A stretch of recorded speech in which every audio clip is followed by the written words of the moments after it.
Yeah, but I shoot my shit too late. I have other jokes for that Yeah. comment.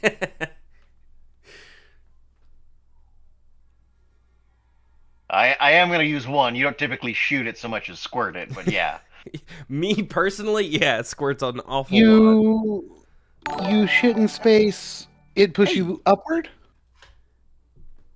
I get that reference. Yep, I love it. They made it again I on know a this. recent show too. They did, I yeah. heard I heard that, yeah. Also, thank you, Mike. Yeah. Holy shit, you're on a 33-month streak. Yeah. That's almost 3 years. Yep. Yeah. Wow, holy shit. No, it's one Yeah, over? 36 would be 3 years. No, 36 Years would be 3 would be years. 36. Okay, I'm bad at math. That's all right.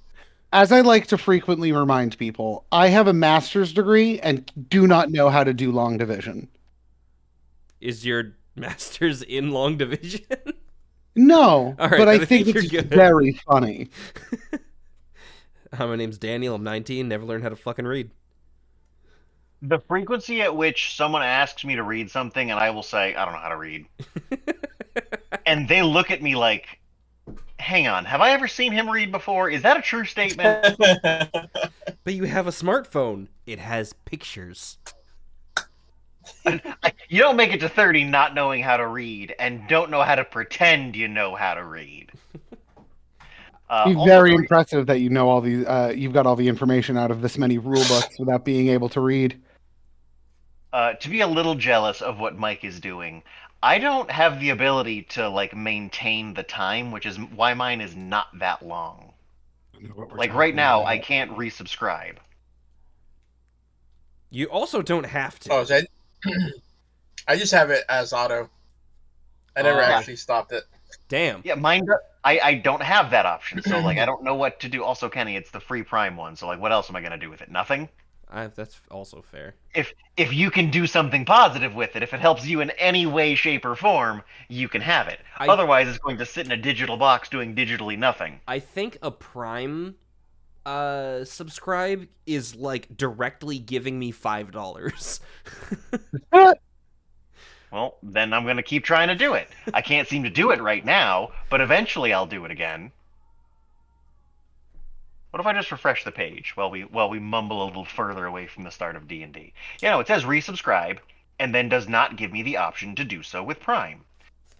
You only get one Prime ever. Yeah, and it's only ever been used on Kinetic Stream. Which I hate that that's my Twitch handle. I figured it out. I did it. Kinetic NRG was taken by some dude who uploaded one MMA fight like 10 years ago. Wow. Yeah, so can't have the same name. Sucks. Well, then at least a hype fight. Mine isn't using the Amazon one. Can I edit that? Ooh. There you go. I did it. Because I did of that, the thing. because of what you guys just did, I am almost at a hype train.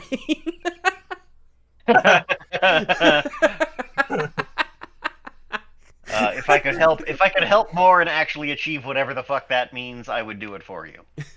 It's just like, oh, check out this channel for like the next, I don't know, 20 minutes or something, but that is so fucking funny. Oh boy, you got a promo coming up to you. Oh yeah. Okay, so to reel it back in a little bit, the commitment from Zarsk to use all of the spells at his disposal has net you with a powered boat that you don't know what the fuck it's going to do. In front of you, you see the Balor, the boy you've been told to come kill, and have a vague inkling of a plan. What do you do? No. The boy got bisected. No, we're No, gonna rescue him. The fog's right there. What? I'm We pretty need sure you to that... get into the. We need to get you in the helm. Yeah, because there's that We thing talked about coming from like the north and south. No, someone got Mike got mind controlled, and cut the boy in half. No? Am I not? I don't think that's where we're at. We're still on this map. I haven't deleted any Yeah. pogs. We were definitely talking about shit at the end of the We stream. took off into space. We took No, off flying. Okay. I'm I was gonna give you sass because we don't have a spaceship. We've made that very clear. yeah, we took off flying. Mike Nope. cut the child in half. No? What do you mean no? That's we did. I think I made a joke about it. Am I losing my mind? No, we took off. The Baylor fucking chased us. We had a whole conversation Which one? about whether or not we were going to kill the child. And then Kenny, Mike got fucking mind controlled and cut the child in half. Kenny, you say that, and I'm like, are you fucking with me? I have it labeled. I don't have them labeled. Yeah, no, they're not labeled. Like, everything's labeled for me because I fucking need it there to make sure I was correct about everything. And I'm like, don't you dare fuck with. No, I can check the stream. You can't see it. Correct. The answer to the question is actually this one. Okay. Well, if that's where we're at, we'll just pick it up from here. So what's the plan? We still gonna grab the kid? That was the last thing I remember getting discussed. Yeah. No, what the fuck? What's happening? We grabbed the kid. We did a whole scoop. We flew off. We had a fly speed of 60 feet. No, we were talking that was going to be the plan. No, absolutely the fuck not. This happened. Stop gaslighting me. I'm losing my mind here. Yeah, it definitely feels that way to Zarsk.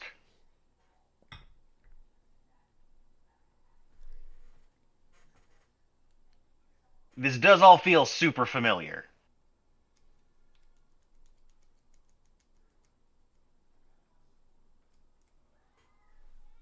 But this is where we find ourselves. Why does it show Discord not being open?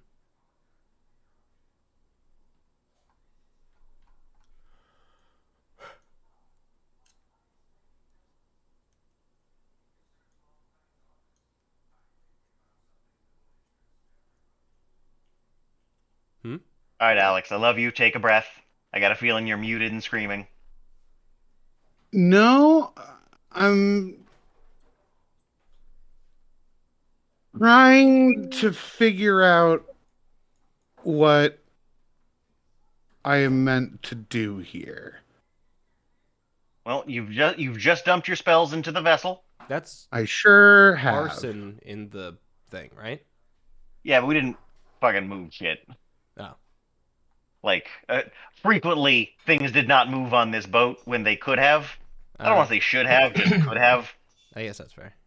So like, I'm less concerned about that. Narratively, like, is the more important bit. Well, so are we gonna follow through that plan again? I mean, I know that it works, so up to a certain point, at any rate. So I see no other way to get out of here. I'll just do it again. Arrowbreaker, give me a reflex save then. I should have opened my character sheet. Yeah, those tend to be helpful when they're open. And I'm helping you with my strengths. A bowl is most useful when it's empty. You said reflex? Yep. Reflex be a 15. 15. Let me pop out my dice for a moment. Uh-oh, I lose, guys. Well, no, there's not going to be any cats fucking eating the dice bags. You hate it when a cat eats a dice bag. Little shithead will sit right in front of the screen and attack the cursor. And then, like, as soon as he gets settled and he stops doing that, he realizes he's been standing on the dice bags for like 5 minutes, and those become the new toy. Yes, the thing that's closest. Yeah, kinda. All right, you blast past this at an incredible discharge of magical speed. An Arrowbreaker is leaning over the edge of this thing. Basically, his waist grabbed onto by Arson, who's anchoring him in place, making sure this doesn't go. You tip to the side, and Arrowbreaker grabs onto this kid's hand as you guys just take off, narrowly skirting, crashing into the Balor as you up. We going up and away? Yeah. All right. Yeah. Arrowbreaker. Yes. I want a fort save now. A fort save. Yes, Dad. Yeah. That's a pretty good fort save. Okay. The gnarly scene you find yourself with as you begin to leave the ground behind is fine, because you definitely grabbed this kid's arm, and that is currently what you have. Hmm. Oh. That is. Too much speed has sped, and yeah, you got yourself a limb. I kind of hold it up as I run to the back of the ship to see if he's alive. You can't tell. The Nondok kind of politely points out that he definitely saw something tumble after the back end of the boat, and the Balor is slowly walking forward. Is there just a pile of gooey meat? No, there's a small red streak. It doesn't appear as though the child has exploded or anything. But he's definitely dead. I definitely killed this kid. There's no way to confirm as you go away. You definitely pulled a child's arm off. Do we go back? That's the question now. Yes. I'm gonna go for a second pass. Okay. Scoop If the rest of them up. Zarsk is driving, I'm gonna open up a character sheet just so I can see what skills exist. Because I want a skill check, but I don't know what it's gonna be yet. Throwing? Arrowbreaker, I opened yours, so I'm changing tabs on you.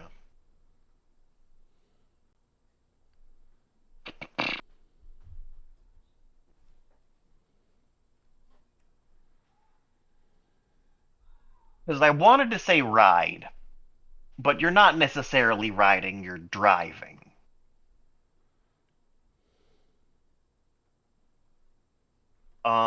So you're gonna give me an int-based skill check. All right. And can add any ranks you have in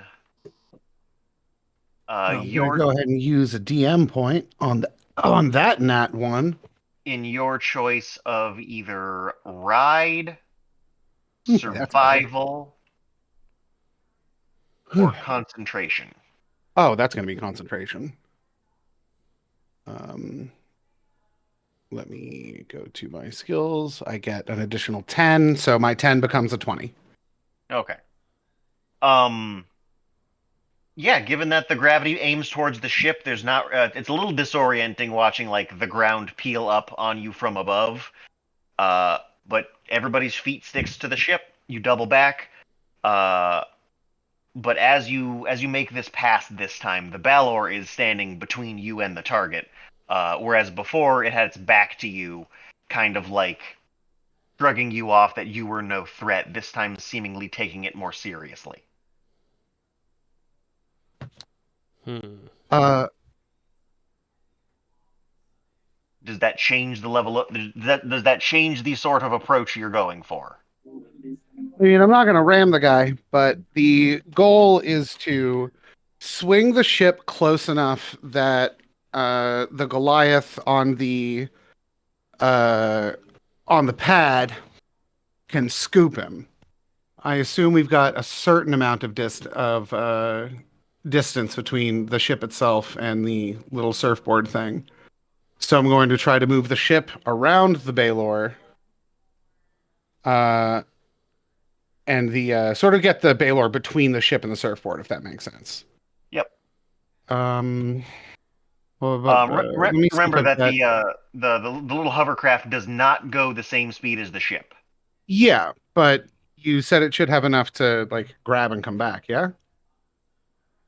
Or I'll slow the ship down enough for the I don't have to be full bore. I can slow the ship down enough for the what's it to catch up. Fair. Or enough at least not to make it leave it behind. Yeah, going up might buy you the time for it to catch up, literally catch up. Aha, hee hee. Yeah. Um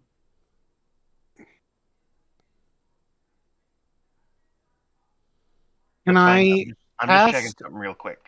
Can you what? can I cast a spell? I have a cantrip, a sorcerer cantrip left.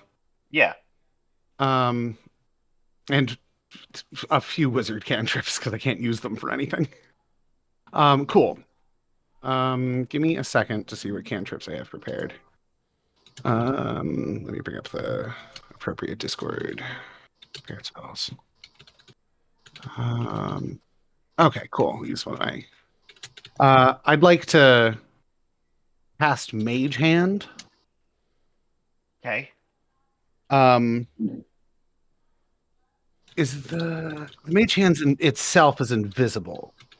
I'm almost positive. Yes.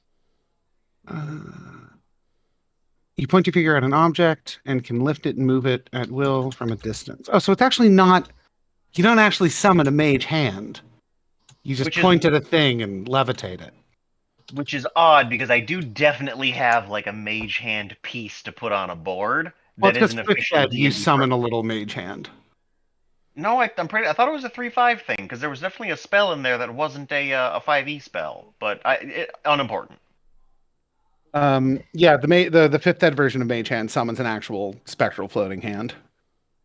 Regardless, can I use Mage Hand to throw a handful of snow at the Baelor's into the Baelor's eyes as a distraction as we skid past? Sure. I want a reflex save. You know what? A dexterity. Make a range attack roll. Base attack bonus dexterity. I would contend. Could I contend for a ranged touch attack roll? Because I'm not trying to hurt him. I'm just trying to get snow onto his face. That's fine. Dope. I will. I will give you that. Whoop. Caught that before it fell off the table. Okay, that is a 9 plus my Bab. It's just 9 plus Bab, I believe, right? Dexterity. Oh, and my Dex. Sweet. All right, so that's a 14. Okay. Who is frontmost on the ship? Trying to make do with what I've got, y'all. Zarsk is probably not frontmost on the ship. I did specifically say I ran to the back. Yeah, me and Arrowbreaker were together when we were trying to pull the kid up. So maybe Skrunklemar? I suppose that logic's out. All right, Skrunklemar, you got to give me a fort save then. I'm sorry, Skrunklemar.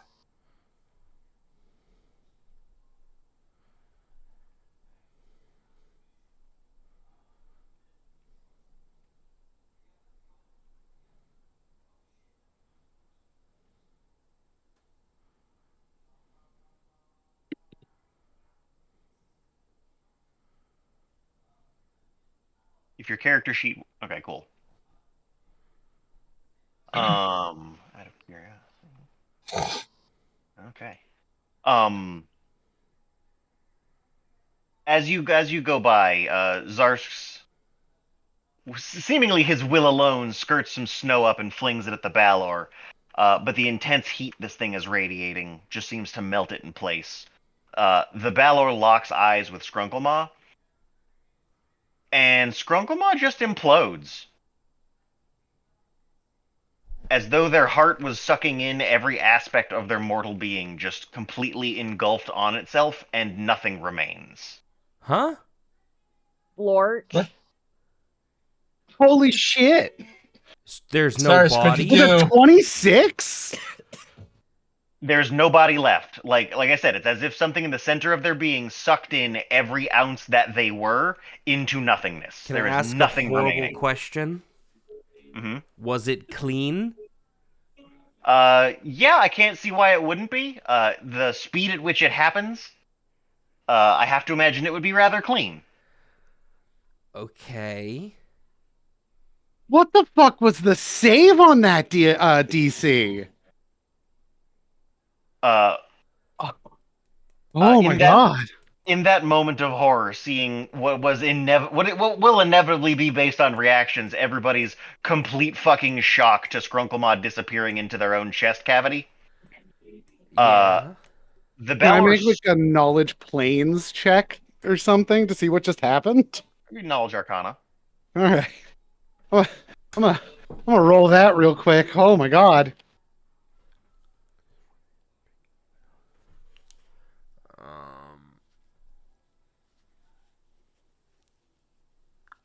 That was 14 plus. a fort save.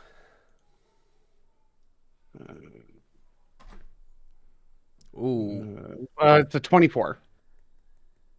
That was just the spell implosion.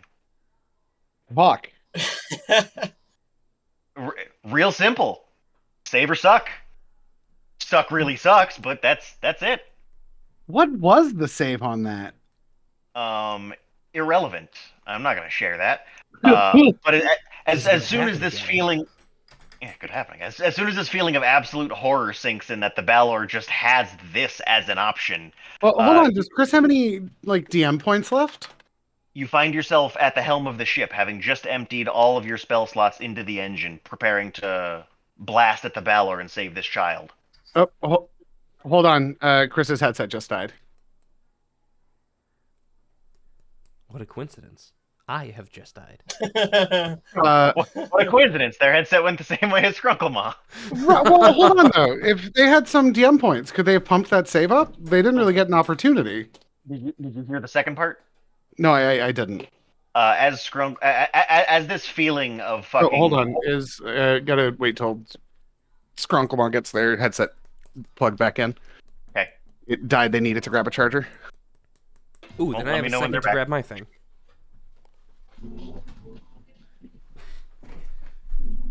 Got cheese on my water bottle. I hope that's cheese anyway. If it's not, I'm gonna barf. Mike, you're here, right? I only did 3 raids for you because you didn't have any extra passes. No, that's fine. I realized after, like, when you said I'm gonna The log in, cord? I'm like, why is he I'm hoping it's Why the is he cord. I have logging a in? very short cord that I know works.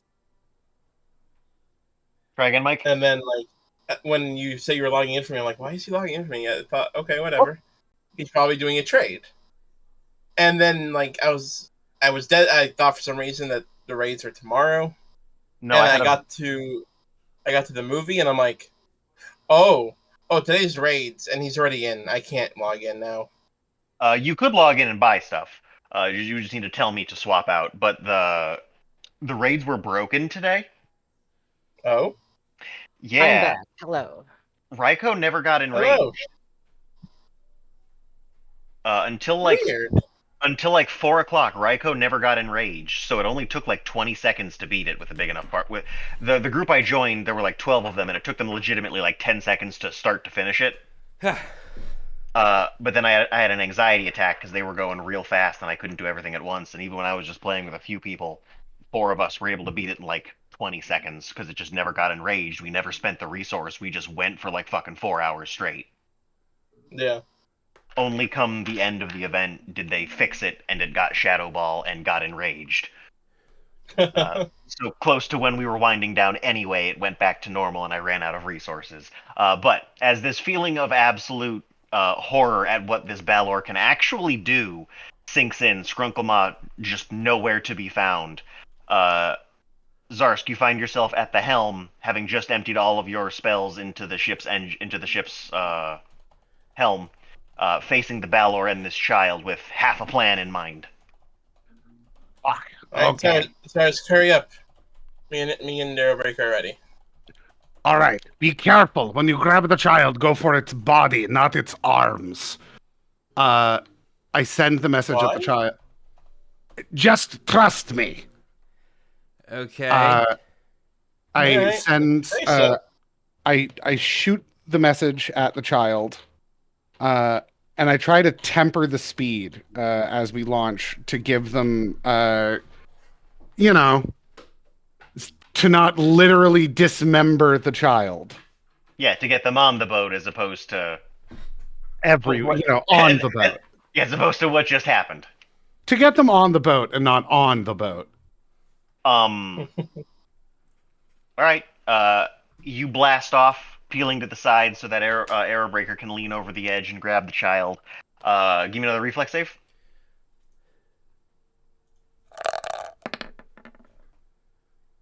That's a 14. All right, but now that the kid's ready for it, it's noticeably easier. As you approach, a pair of hands shoot up and latch onto either side of your arm.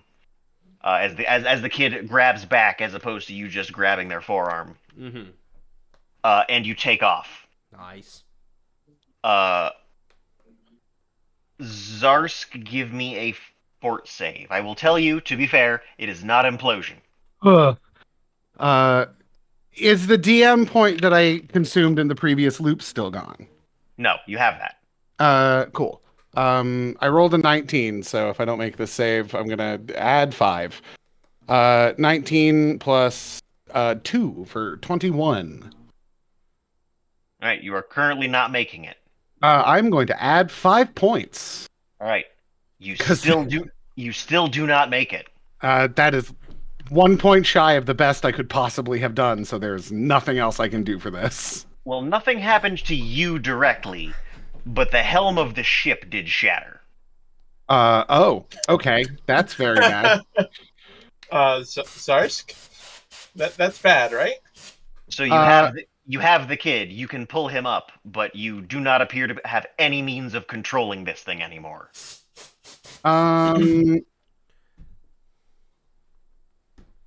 This is probably a little bit more than what mending can fix, huh? Yeah. Yeah. Yeah. Yeah. You've also cast message. That's true. I haven't used any of my wizard cantrips. Is mending one of the ones I have prepared? It is not. I have message, not mending. Well. It's still going at double walking pace, straight forward across the snow. It sure is.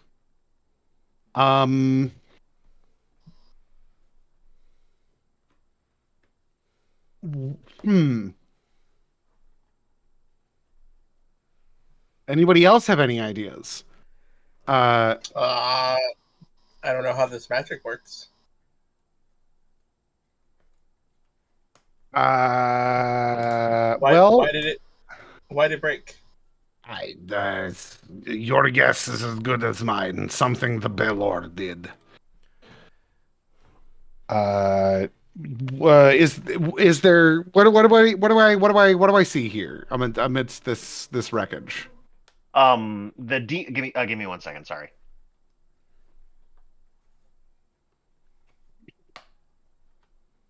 There's really not much wreckage. If the thing were made of glass, you have the shattered remains of it, but it's a mix of like wood and metal. It appears to have fractured, and everything that you would have considered to be the helm of this ship has broken.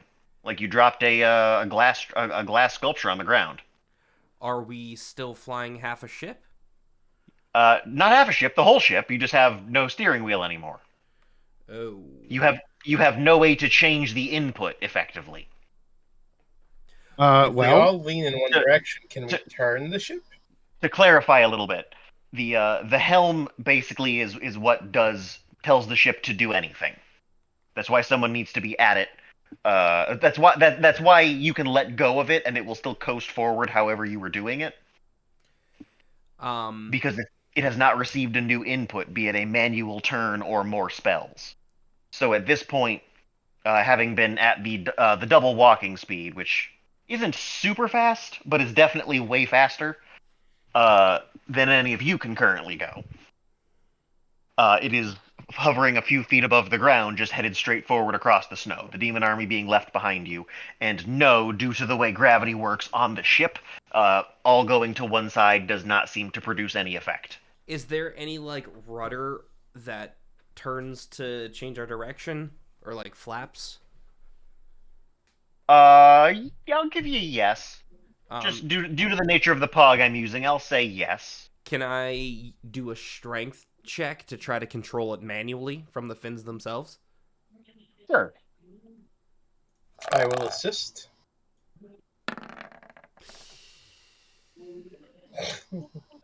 We're just gonna use the model we have. So there's that one big fin on the top, Mm-hmm. and you've basically grabbed onto the bottom. I probably know better words, but I don't have them. The wooden sticky outy bit with the tarp leaf on it. Mm-hmm. You grab the bottom one of those and just start to tug.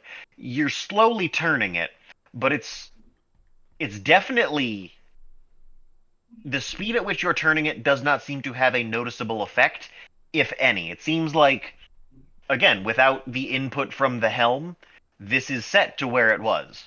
So I couldn't like manually adjust it to start going up. No, nor not even left or right.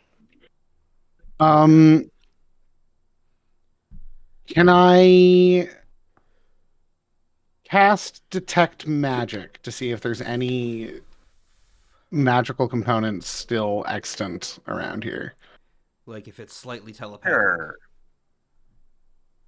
Well, I think if I understand what you're saying, you're asking if like any of the remainder of the helm still has magic in it. Yeah, I'm not beyond picking up a shard of a broken helm and shoving it directly into my skull. Um, Part of the yeah, ship, we'll part say of the crew. in the tree, part of the tree.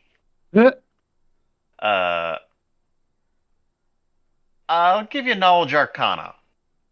Okay. See if That's you my can't best come up with knowledge.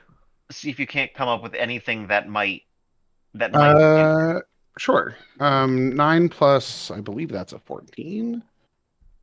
My knowledge arcana is a 10. 9 plus 10 is 19.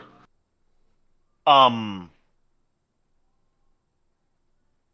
despite the lingering bits of magic left, you don't think there's anything you can do. Once a magic item has broken, it tends to not be functional. Uh, there's a small chance this could be repaired, but you don't see any way to like jack into the system with a shard of what's left to try something. Yeah, I was afraid of that. Um, well, we're boned. Why?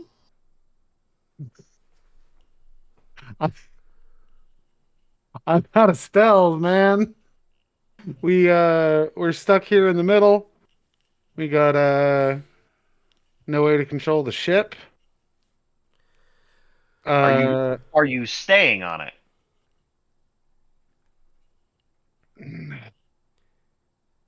Can the kid take Every us up? here's my moment, thing.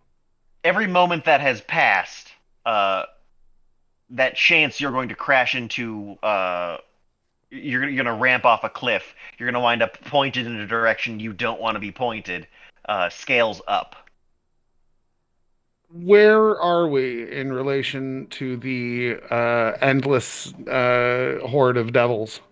You're flying away from it. How far up are we? You did not get the chance to go up. You simply, uh, as you basically leaned over to grab the kid, the helm exploded. So there was no new input short of forward full speed. Um, well,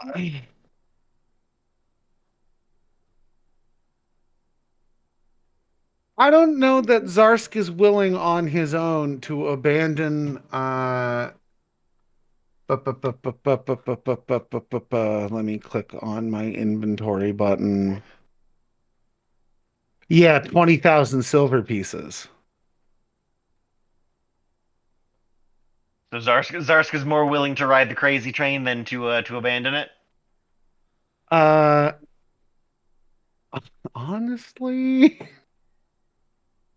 All right. So for those of you non-Zarsks, it doesn't even appear like Zarsk is particularly weighing the options.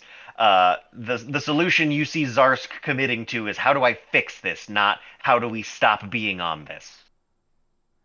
What does ship that too leave anybody valuable. else for an option? Ship too valuable. Or does that leave Arson, Skrunklemar, Arrowbreaker? You are on a rather fast-moving vehicle with no ability to control it. Meaning that if we try jumping off, it'll probably hurt us. Yeah, but at the same time, it's not gonna get any faster. So like, The risk you run is should you hit like a dune and be pointed up, would you go back down? do I see any dunes? So If you look at the map, yeah, there's plenty of ridges floating around here. Alternatively, if you hit a tree and it knocks you over hard enough, Yeah, but how fast do you think you can get peeled off on the ground? we're could I make headed a in good knowledge direction. arcana check I'm good at jumping. based on? Yeah. So Zarsk is pretty aware of how magic works. And like most flight involved magic, when it runs out, you don't just immediately plummet to your death. You tend to sort of fall more slowly to the ground. So Zarsk, who does, to be fair, have a built-in parachute and is more or less immune to falling damage, isn't that concerned about the boat launching itself high into the air. I would be more concerned with it getting stuck at sea, but I think we could figure that out. The only real concern that Zarsk has, as far as like the ship itself is concerned, is it smashing directly into a cliff face. And we'd sort of see that coming. A cliff face seems unlikely, but a sizable enough tree might absolutely take this thing down. Yeah, so Zarsk is watching up front, and he's being observant about what we're heading towards. Because he'll jump for it if it looks like we're going to die. But yeah, barring a head-on collision, I don't think there's too much danger in remaining on the vessel. All right. Can I make a knowledge arcana check to see if he is sort of on the right track vis-a-vis flying magic? Yes. That's a 16 plus 10 for a 26. Yeah, as far as you're aware, flying magic does in theory produce that. The only hiccup you see is that this is definitely an alternate mode of that. So while it should be the case, you don't know that. Yeah, but that's a pretty safe bet. Yes, correct. Um, As you are plumbing the depths of your arcane knowledge, looking ahead, trying to make sure that you don't go directly into something. You swear the space between the branches of the trees are starting to look like eyes.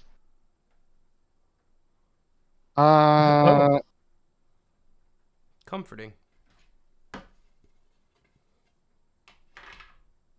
Okay. Mike, make a spot check. Does anyone else see the eyes in the trees? I'm opening my eyes right now. Give me a second. 18. I'm opening my eyes right now. Give me a second. That was really good. Right. That fucking got me. You cool if I put on some Steel Eye Span?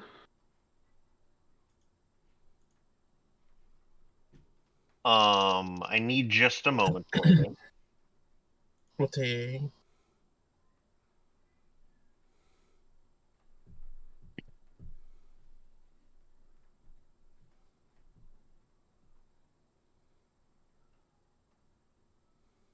I swear to God, we're gonna end up back at the back at fucking Colfell in the cabin at the end of my fucking trance. We're all gonna have to go down 2 levels.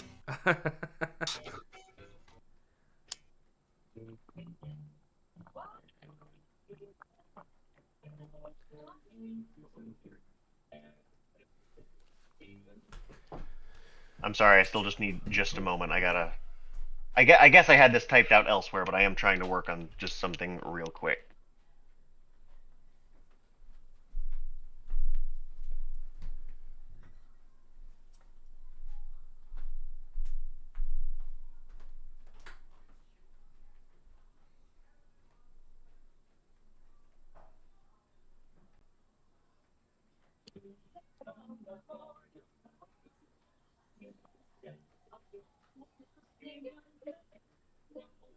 Ba-ba-ba.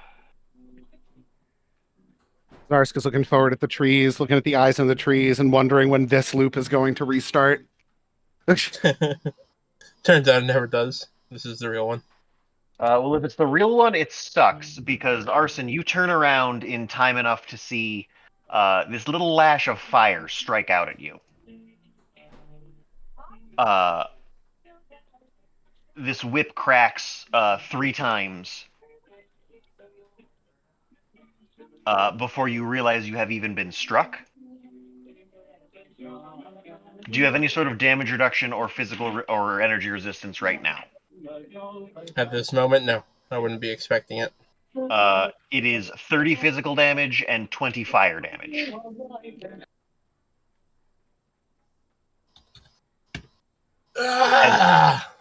As this floating whip just slashes at you.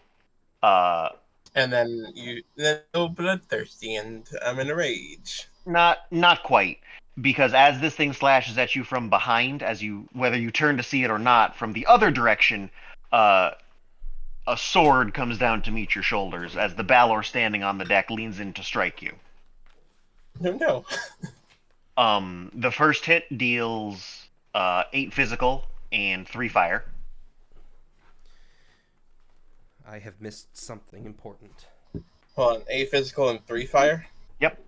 The Balor teleported onto the ship and hit Mike with a flaming whip and a sword.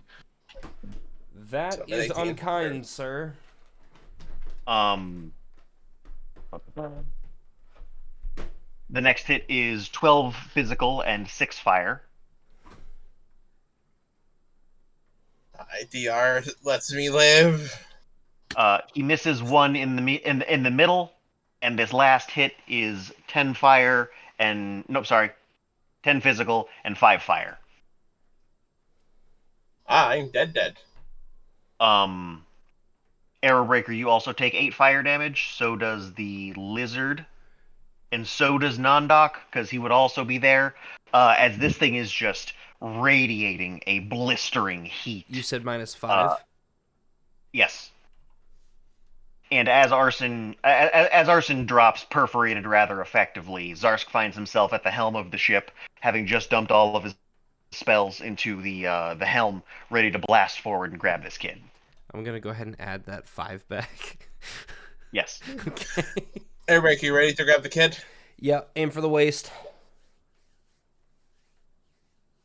Well, yeah, why would we not aim for the... Yeah, right. shoulders? Who would ever think of that? Fucking just grabbing the arm? Those dislocate, man. Sorry, let's go. Full speed ahead.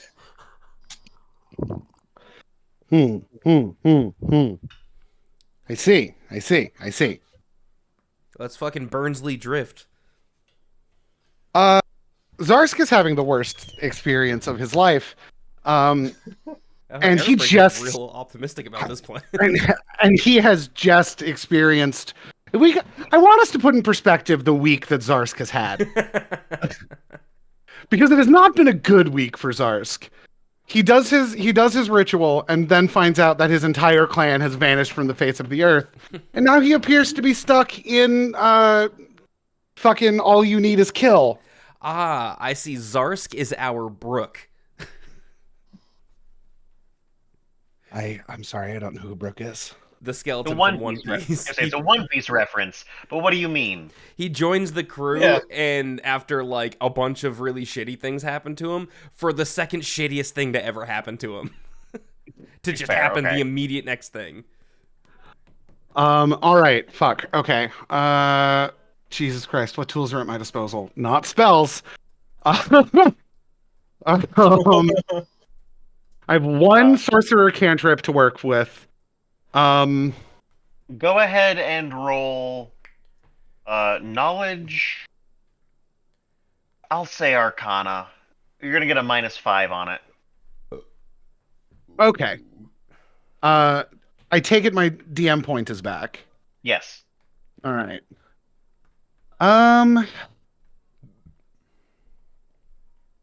So that'd be a 10 plus 5 for 15. Yeah, I'll use the DM point to make that a 20.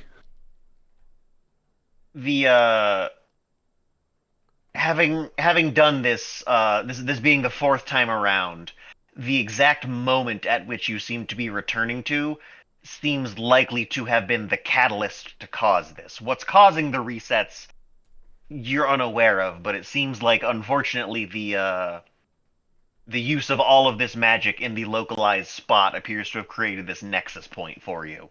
Yeah. Yeah, that makes sense. That's sort of what I was figuring. Is that whatever the impetus for this is, it's the it's in all the magic. I'm talking to my wife. Okay. Sorry. I'm just considering my options.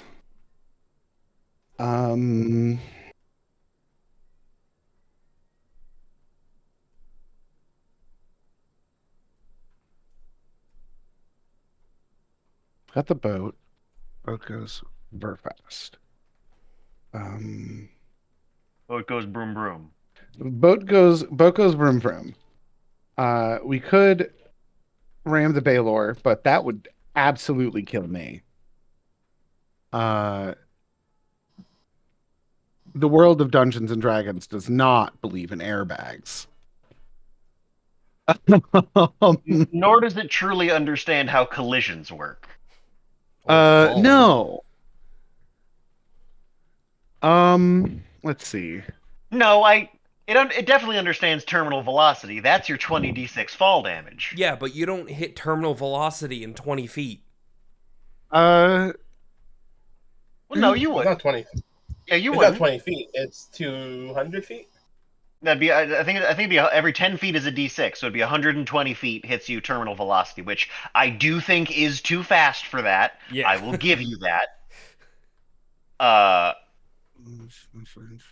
But it does definitely not scale it up infinitely, because there is a point at which you won't fall any faster.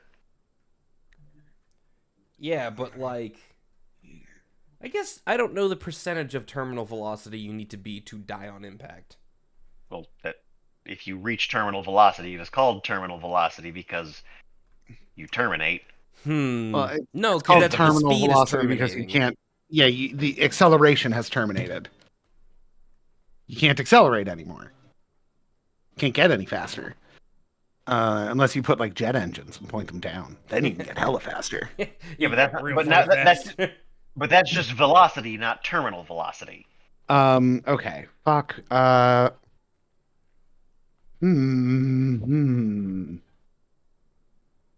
All right, what are we right. doing? That's a very good fucking question, Tucker.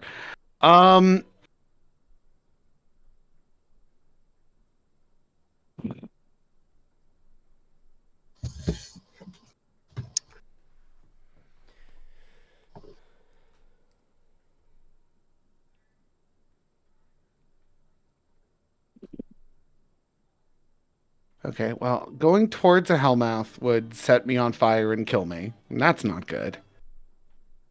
The spell that was used to blow up the helm. Mm-hmm.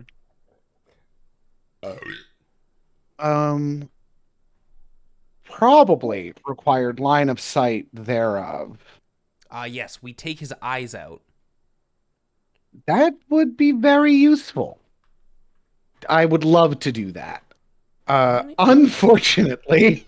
Well, how many DM points do I have? You have DM points equal to the eyes. No, I'm one shy. That's a bold assumption for you to make. Yeah, all right. How many eyes does this motherfucker have? Okay. Does depth perception Uh, come into play? I would like to go for the grab and scoop again. Hmm. This time, I'm going to use Mage Hand. I am going to shoot something directly at his face. Fuck. Um, Salary. What do we have on the boat? Imagine me. That could obscure vision. What do we have on the? Yeah, all right. Did we ever get the chest of holding? The what? No, you did not. Oh, damn. Because if we crashed into him with a chest of holding being held at the front of the ship by me, we Put just him into the box. put him in the box, fucking seal that shit, he's gone. Don't have to worry about that anymore. Like, if a person turns into what is it they call a bag man, what happens if a Baylor turns into one? Well, more Okay. importantly, there's no atmosphere in it. Okay. Oh, shit. I knew there was a reason I wanted one of these things. To use as a makeshift brute force Pokeball. How heavy a thing can? Let's stuff a bear into my backpack. That certainly won't turn the bear into a pile of mush. 5 pounds. How much does a bedroll weigh? About 4 or 5 pounds. I'm gonna say a bedroll is functionally a sleeping bag, so you're definitely over 5 pounds with that. Like a good bedroll, I would take out adventuring would certainly press 5 pounds. A good down sleeping bag should be under 2.5 pounds for women and usually 2 pounds for men. Really? First, yeah, according to Google. You say my sleeping bag definitely weighs Um, under 5 pounds. I'm according to this website I'm looking at that's got a reference between oh my god, there's a lot of sleeping bags on this table. None of them weigh more than 2 pounds and 8 ounces. Okay. All right. I want to use Mage Hand to throw an unfurled sleeping roll at the Baylor to get in his eyes. Okay. I'm gonna try to blind his vision. We're gonna pull up and away so that he sees the underside of the boat. I want you two on the pad to go in with like a sort of swerving motion, you know? Go in with like a swoop. Be like a blah blah blah blah instead of like a blah blah. To try to, like faint this guy out. Okay. To try to just, because he'll be blinded. Uh-huh. Just to further disorient. Just Skrunkle What spells does Skrunkle have?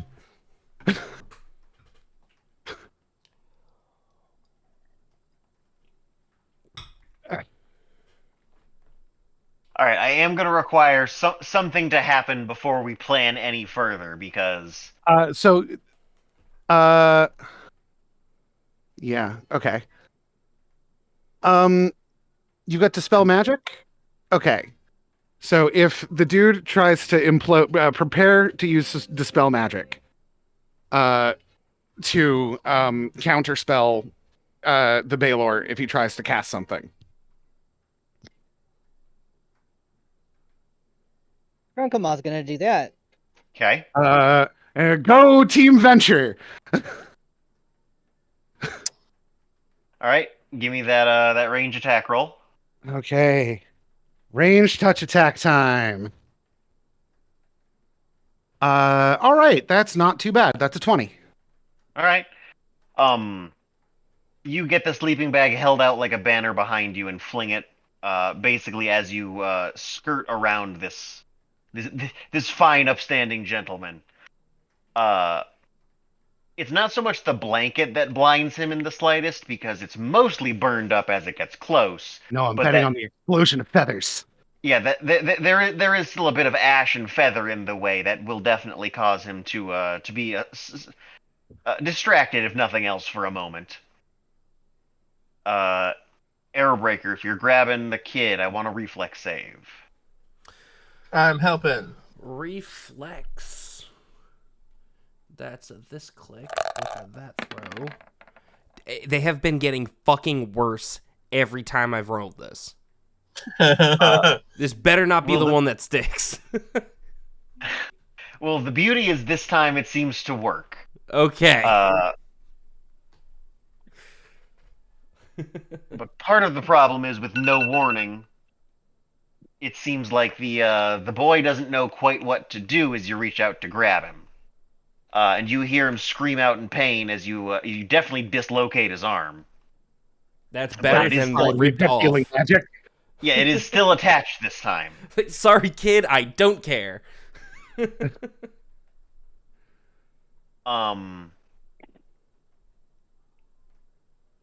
Who and or what is furthest back on the boat? The back of Probably the me. boat. I'm on wherever the helm is, which I believe is towards the back of the boat. Yeah, which should put Zarsk closest to the back. Unless I'm- Nondok is okay. body blocking for me on purpose. It would be me. Well, the lizard might be. Oh, that's fair. Because I'm picturing Arrowbreaker and Arson leaning off the side of the vessel to do this, Yeah. not the back. I Right, don't I see didn't any know how reason the far lizard back would we'd have be. moved. So. Yeah, the back seems safe because it has the guardrail, right? Yeah.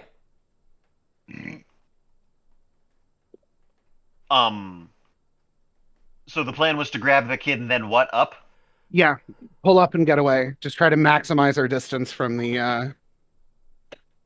guy. It appears to have worked. Oh, I don't like the word appears. Nondok can confirm for you that the Balor is still on the ground.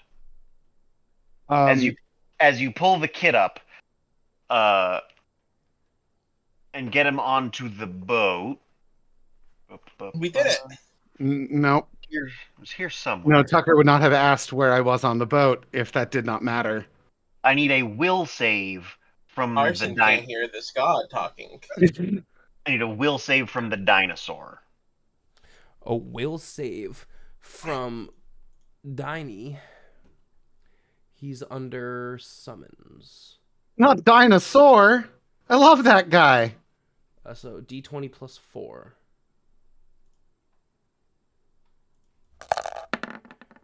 That is a 10. Okay.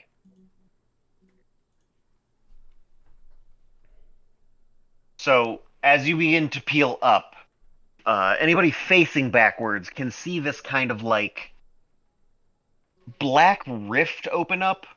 It's narrow and elongated, and it kind of comes to a head with a solid clap before disappearing, and the lizard just seems absolutely out of it.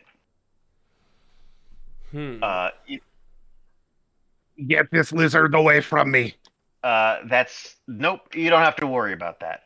Oh no. As you find yourself just pumping in that magic into the...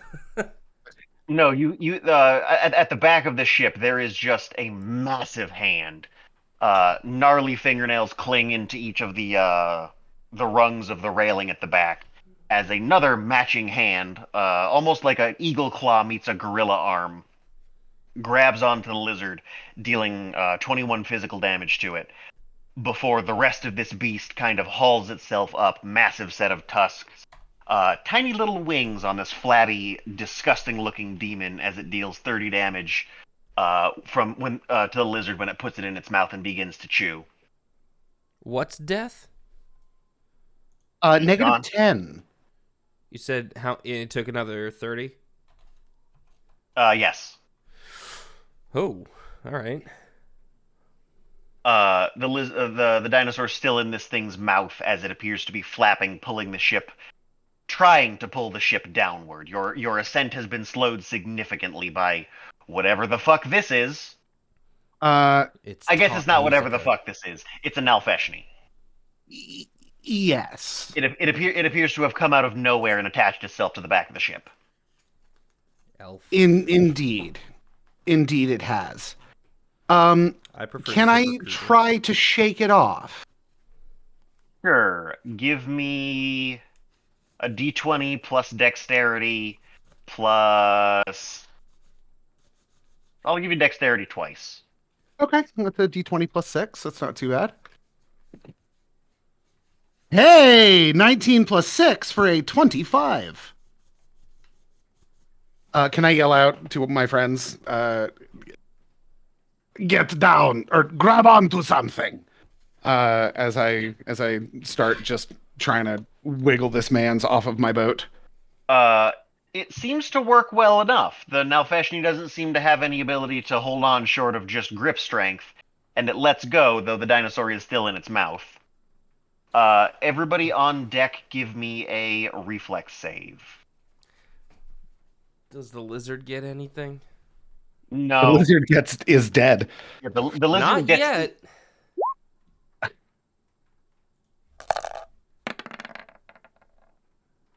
Ooh. It's not that great. Do you have a DM? I do. And it's almost impossible to roll worse. A good time, I think. It was a reflex save?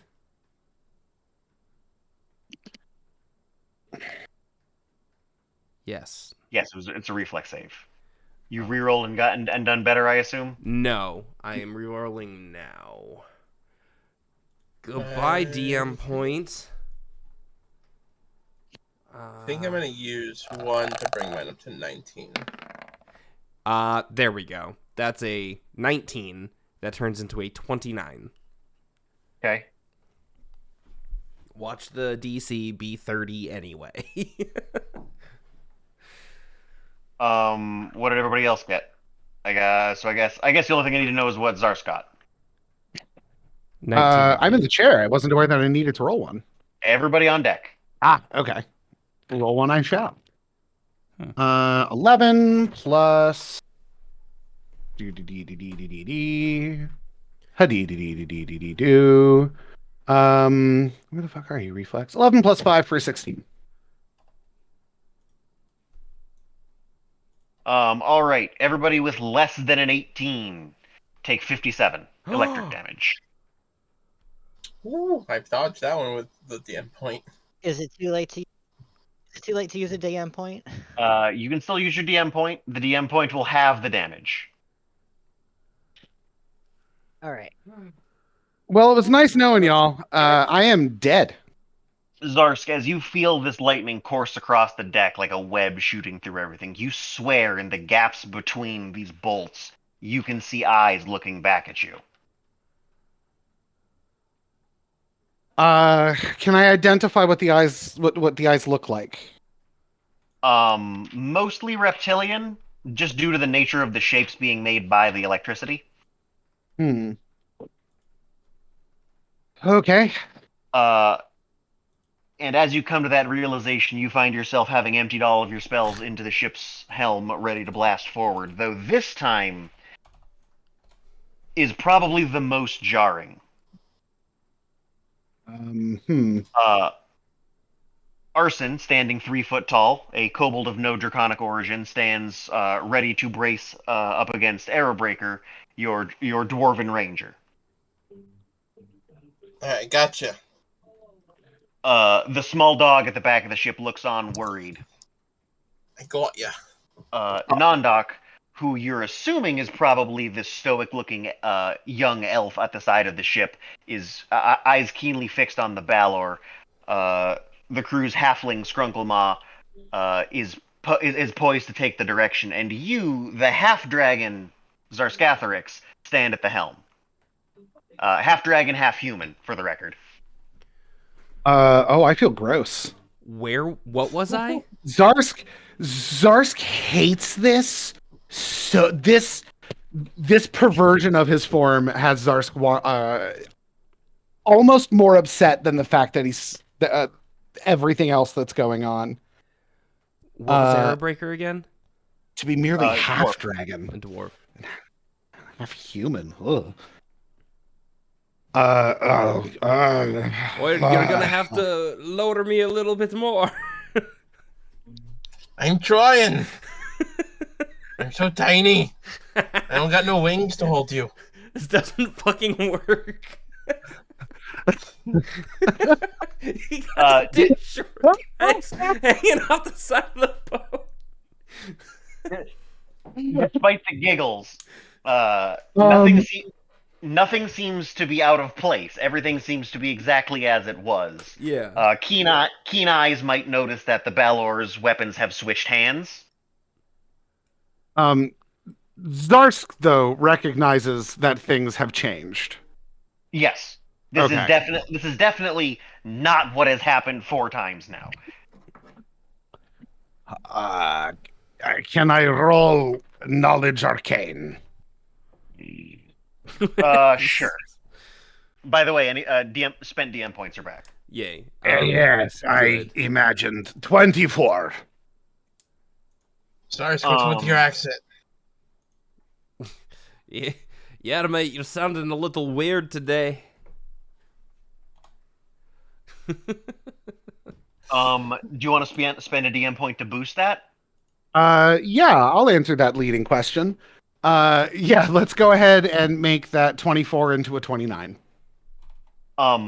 As you're trying to piece together what happens, you're very quickly glancing around, knowing what needs to happen, what is about to happen, the motion propelling you forward, the next step in this.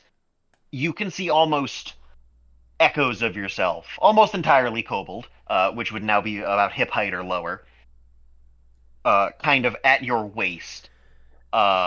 Knots in the woods, gaps in the trees, shadows in the snow dunes, all eyes staring at you. Before you weren't certain what they were looking at. Now you know they're looking at you. This is not an examination of the scene. This is an examination of Zarskathrix.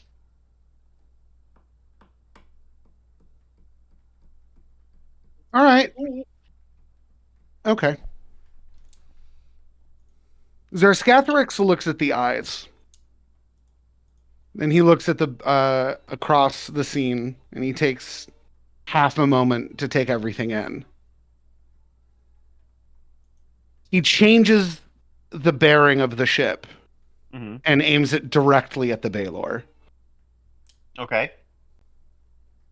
And he blasts it as fast as it can go. All right. What are you doing? Enough, mate. He's not looking at the Balor as he does. He's turning and stares directly at the eyes. You're probably going to use roll 20 for this, but go ahead and drop 20d20. No, sorry, not 20d20, 20d6. Yeah, that's a lot of d6. It's like, all right, eyes, you can't look at me if I'm dead. What is it?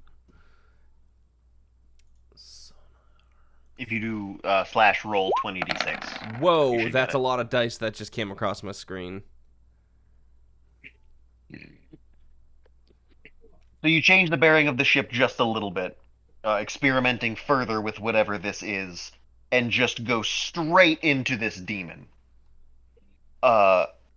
You can see the demon's confidence wane as it realizes it has been targeted as opposed to the child. The front of the vessel crumples inward. The Balor is pushed back. You can't see what's happened to Artie as this scene unfolds in front of you. You can see smoke and fire flicking up from what remains of the front of the ship as the Balor is very clearly still there.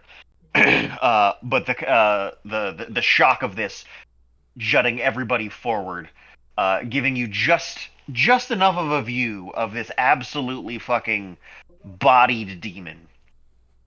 The metal prow of it having carved a solid gash into his chest.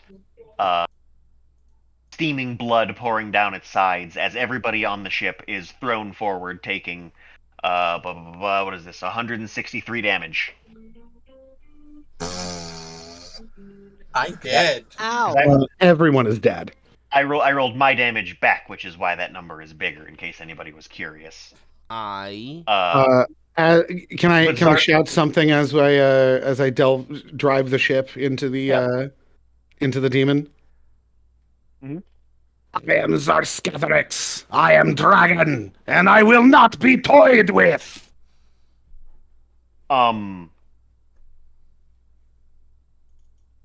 Give me a fort save. All right, 14 plus 2 for 16. All right. As you declare this, you can feel your own personal aura changing. Whatever has pushed you to this limit appears to. I don't want to say be pushing back because the push appears to be coming from the inside. You don't know if it's real or what is causing this, but this purple glow radiates out from you.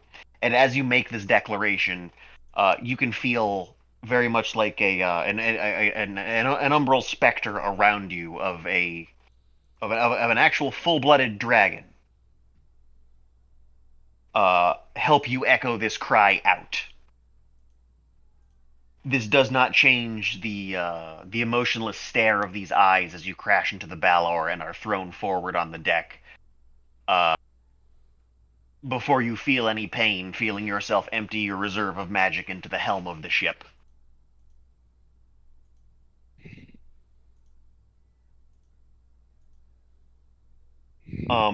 This time, however,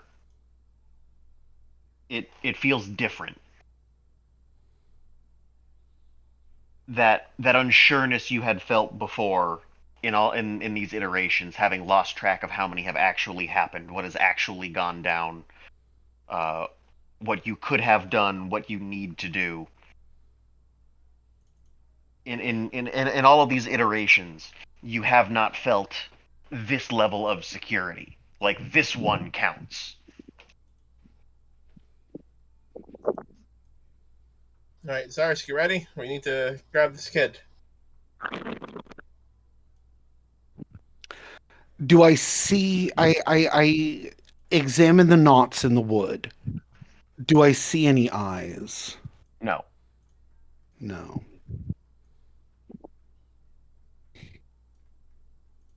Despite the knowledge you have, or at least you think you have, this feels like the first time you've done this. Right.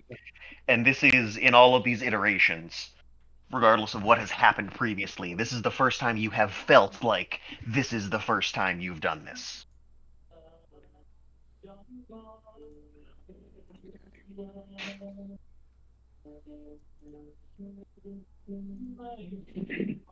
All right. The spells are gone. The ship is charged. What do we do?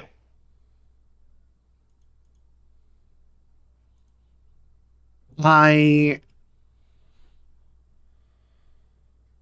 shoot the message to the child. Okay. I give the orders to the crew, the same I gave last time, to prepare dispel magic, to aim for the chest, to aim for the midsection, and try and dodge.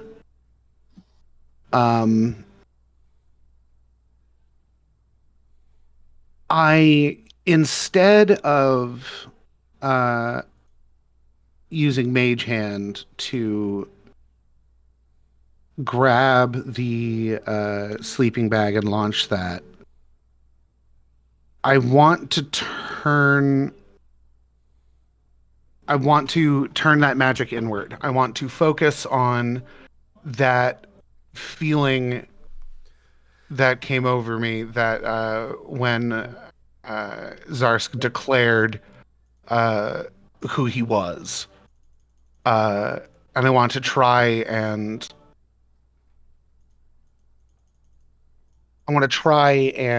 focus that into this ship.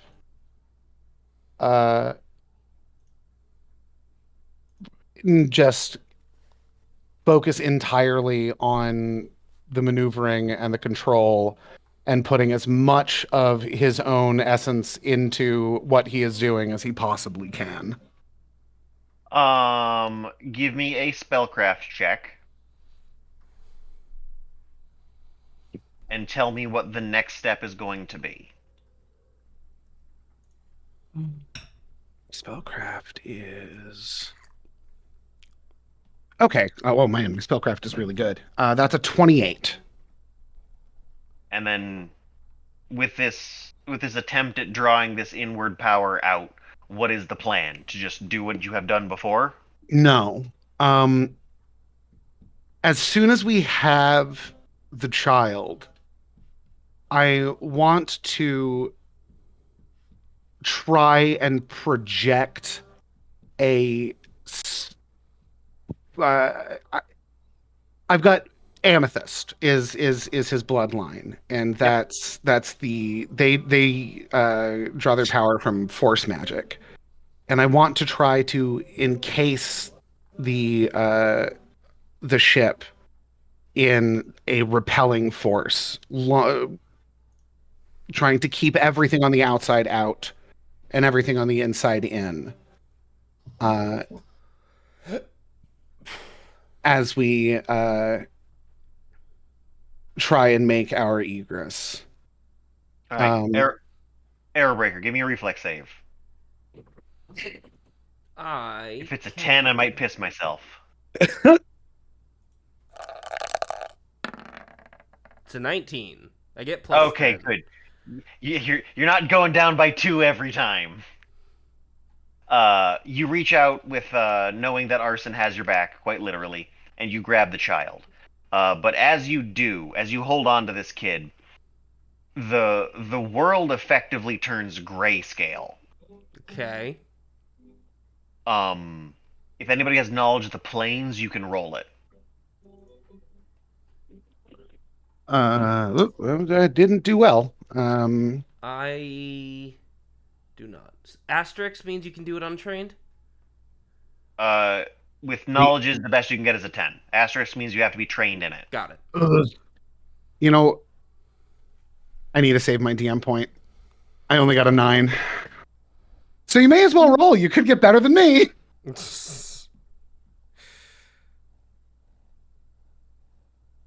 You gonna? Airbreaker's really thinking about this. You want to drop that D20? No. No? Why not? I say I'm not teasing you. You could actually roll higher than Zarsk. Yeah, you could beat me here and get a 10, which might yield information. Okay, I thought you were telling me to use the DM point. I will just roll it. No. Yeah, no. I'm telling you to just roll it. Yeah, look, you got a 10. You literally got better than me. Arrowbreaker, as he considers what might be happening, comes to the conclusion first that you have somehow pushed into the ethereal plane. I'll take it. The weird kind of tail side to the material's head plane. You can get a vague inkling of where things are, but you don't see any demons. Everything on the boat appears to be there and safe. Okay, sorry. So there are you can see figures in the distance. Things exist in the ethereal, but whatever was here is not the same threat that you were dealing with before. Okay. I'm immediately going to change course. Okay.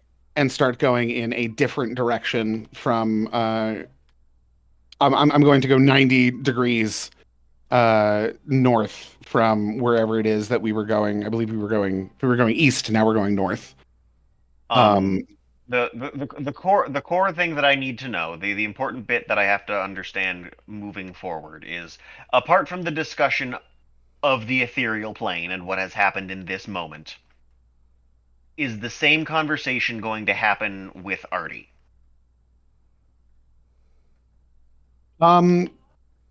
Yeah, I imagine we're going to have to figure out what to do, but I'm going to be watching to see if any of these portals open up while we're in the ethereal plane. Because that could change this conversation dramatically. Roll spot. That is an 8 plus. Why is it a parenthesis in there? Plus 6 for whatever that is. 12? No, that's not 12. 14. 14. I have a master's degree. By the time you piece together what could be happening, a shimmer washes over the ship as you find yourself punching back through into the material. You did not see anything spawn in. You do not see any of these hell mouths opening up in the ethereal. But you find yourself maybe a minute later back on the material, headed north. Are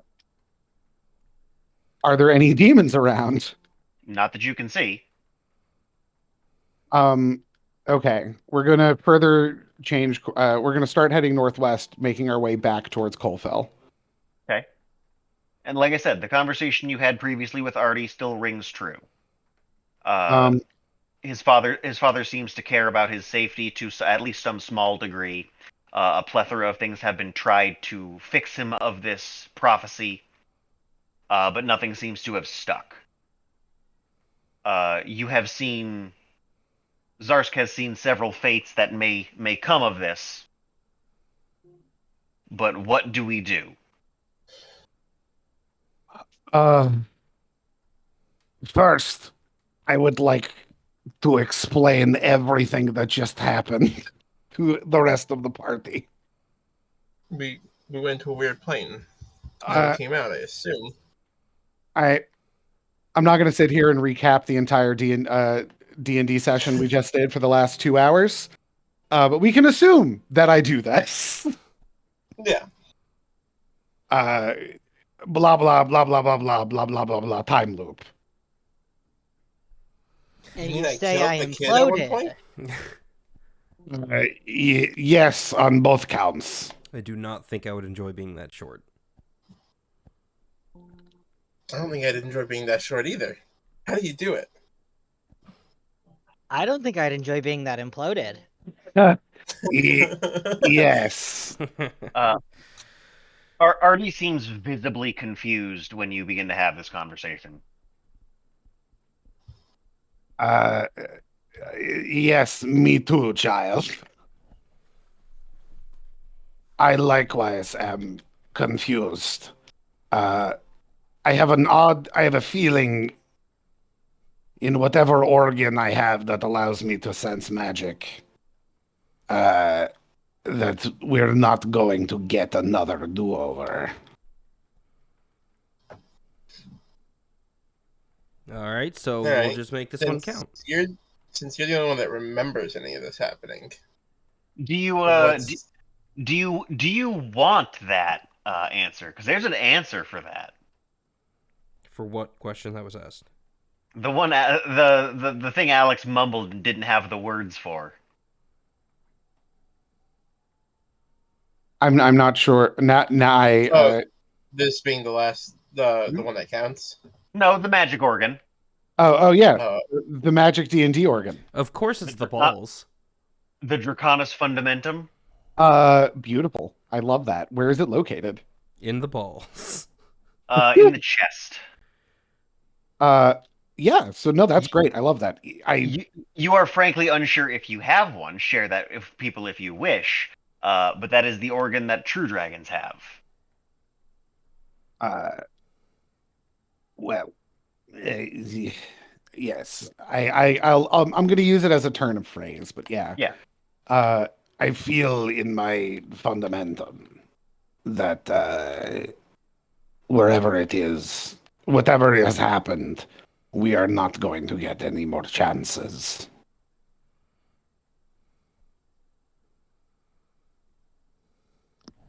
So In that case, I'd rather not implode again. Can we not do that? Yes. Of note, the demon in the first loop, or at least the first I remember, the Baylord killed the child rather than have it be delivered to the Iron Swan. So even though we have our reservations on it, that's probably our best bet then. It would appear so. Well, If that is the one the demons like least, then it is the one that I like most. I have something against them now, having been murdered by them more times than I care to count.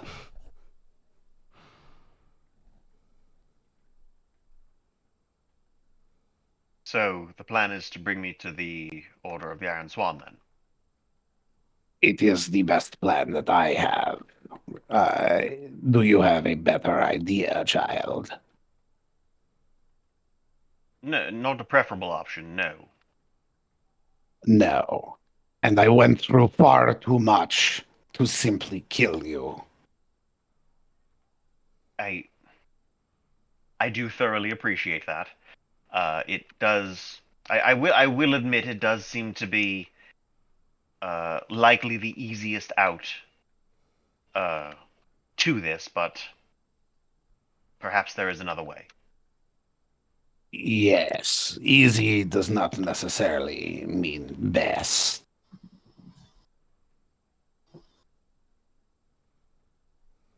Yeah, so I'm gonna make heading for the Iron Swan. Okay. It's fairly easy. It's not like anything, especially today, is going to stop you. Uh, so long as you're moving, nothing particularly seems nothing seems to come up that is unexpected. Occasionally, Nondoc is able to point out a hellmouth that has opened up as you sail across the water, but Yep. but nothing seems to catch up. Um, Back on land,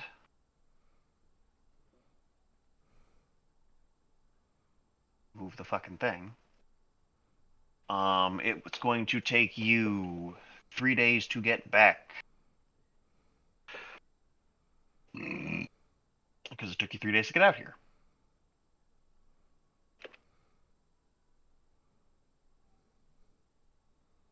Uh, During the travel, um, Zarsk, between pumping spell slots into the ship, Zarsk is going to be doing a lot of meditating. But the Iron Swan are not within the city of Colfell proper. They are still in the tile, in the pog on the map.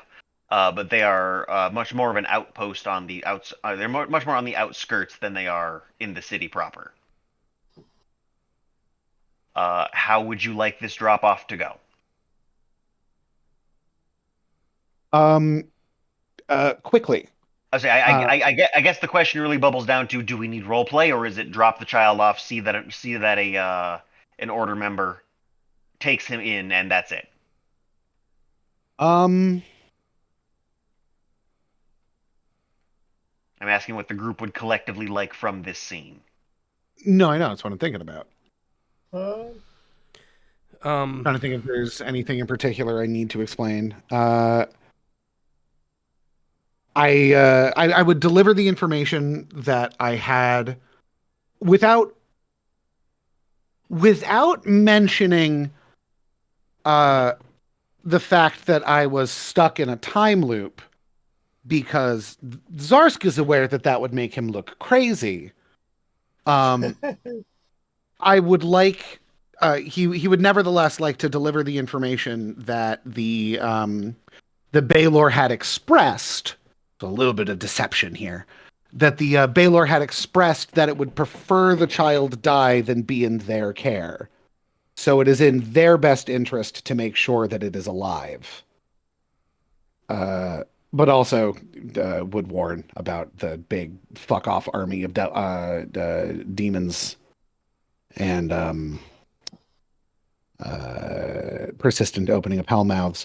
Also, I would mention that it did not appear that a hellmouth had opened in the astral plane. Correct. Ethereal plane. So mayhaps that could be provide a safe house for the child to be stored. All right. So again, if we're not shooting for roleplay, you're passing on relevant information to keep Artie alive Yes, and and leaving him with the Order of the Iron Swan. Yes, I would also like a receipt. One member diligently takes notes of this, like the things you're saying, seemingly taking you very seriously. And what do you mean? What do you mean a receipt?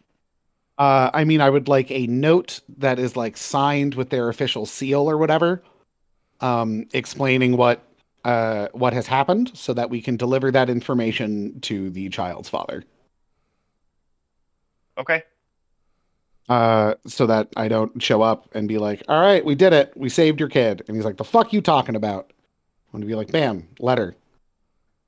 You know, never hurts Yep. to document when you finished your job.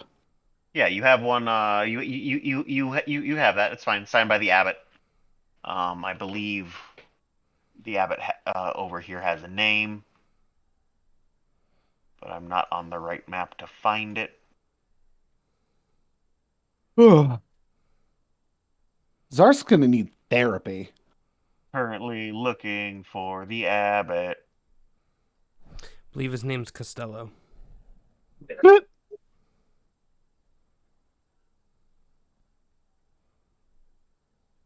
Thank you. Do I have good enough notes?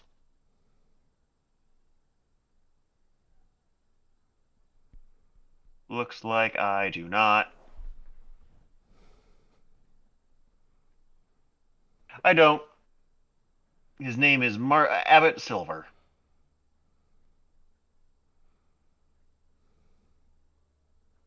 Cool. I mean, no, it's not particularly cool. Nondoc is very unhappy with this interaction. Uh, Why? Nondoc In, hates these people. Oh, that's yeah, fine. in fact, upon seeing this guy, the one who shamed him in town, come out, Nondoc just kind of politely goes back to the ship and doesn't engage.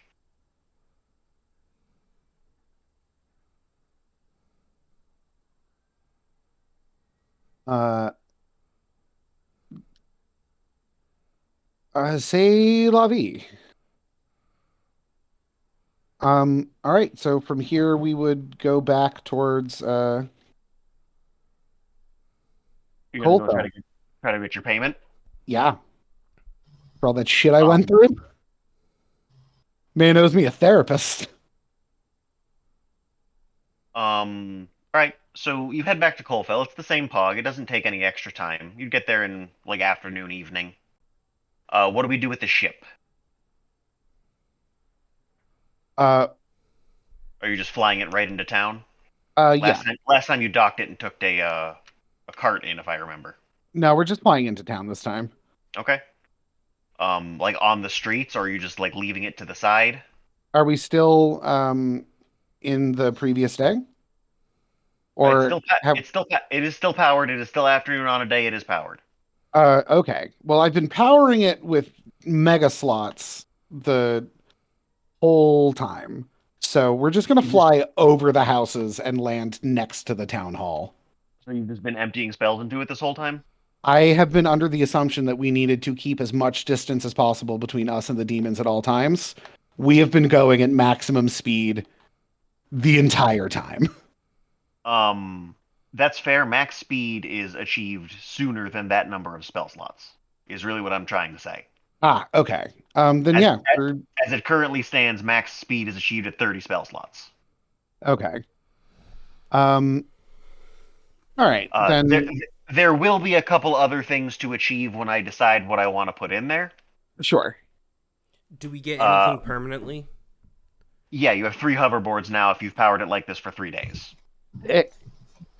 Whoop, whoop. I will update the notes. Whoop whoop. That's the sound of a hoverboard. Not like even reduced cost for half speed or double speed? Nope. Okay. Double speed is gonna be expensive. For the record, the speed has not changed per se. The mode has. You have been hovering as though this were attached to the ground previously. Ah. You have now achieved a fly speed, which means you can go over shit. Do we keep anything having to do with that? No, Okay. it requires effort to achieve that. This is a big heavy boat, and it needs a stream of magic to make actually fly. Got it. So if I have a proper fly speed, I'm going to just fly over. If I do not have a proper fly speed, if I you suppose I will dock it. so based on what we've discussed, if 30 spell slots get spent, you still have that fly speed. Then yeah, I'm just gonna soar over. I'm gonna fly over the town because that's great advertising. And I will. The rules might change a little bit, but the hover dismount will have an increased range now, Dope. so that you could park it over a building and use these to dismount. Extremely stylish. Zarsk very much approves, being the dramatic bitch that he is. Uh, Dragons all have a flair for the dramatic. So So yeah, we're gonna. are you just going right into the room where you previously saw the mayor? Yeah. Um, as you walk in, hang on, let me make sure I'm saying shit correctly.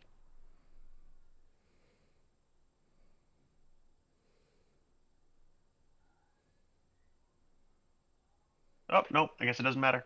Oh, that's not true. There it is. Um, as you walk in, you don't see any humans. While we were flying over the town, did we see like any people? Yes, town. There's definitely people moving about in town. Okay. But the ratio previously of this town had been like roughly 80% human and or dwarf, and you have not seen a human. Is there anyone in town hall? Yeah, Are there any Uh, moles? no. I would like to approach them. Nobody is like sitting at a desk doing anything. Everybody appears to be actively working on something. I'm going to interrupt somebody. All right. You. I'm just going to point at someone writing something down. Where is the mayor? Oh, I believe the mayor should be in his office. The office is empty. That would be a rather bad. The you have in my head, in my canon, so we're on the same page. You have just walked into the building and kind of come to the conclusion you have not seen any humans. You have not Oh, actually okay. been to where the mayor was. Okay. Never mind then. Which direction is his? Which one is his office? He points you to the opposite side of the building you went to previously. You were definitely in some sort of like meeting hall before. Already. And this dwarf offers you an almost like knowing look of like you've been hired to do something and you need to meet with him. Like there's no it's fairly easy to read that this isn't like these strangers coming to meet the mayor. This is definitely the next step in the process. Uh, Sounds good. Uh, is making his way there. All right. You're just gonna go into the office. You're gonna knock first. Larska's just gonna kick open the door. As you do, this sulfurous smell hits you. Behind the desk, the mayor I would have previously described with like a Santa-like figure. He appears to have lost upwards of 150 pounds. Since the last time we Uh, saw him, yeah, just about a week ago. he's also cursed. Yay. Eat any of that food. His eyes seem to be black pits, just pouring smoke up into the air above him. His jaw kind of hangs open as he very kind of lazily continues paperwork. Uh, Detect magic. All right. Once again, overwhelming divine. Oh, what did we do? I take it you've recently killed the target. Then this is What getting has happened to you? Where are the other humans? The curse has been spreading. It is exhausting the life force of matching kin. There's not much left as far as the humans in Coalfell. I'm worried that it's going to spread further soon. You slayed the boy, yes?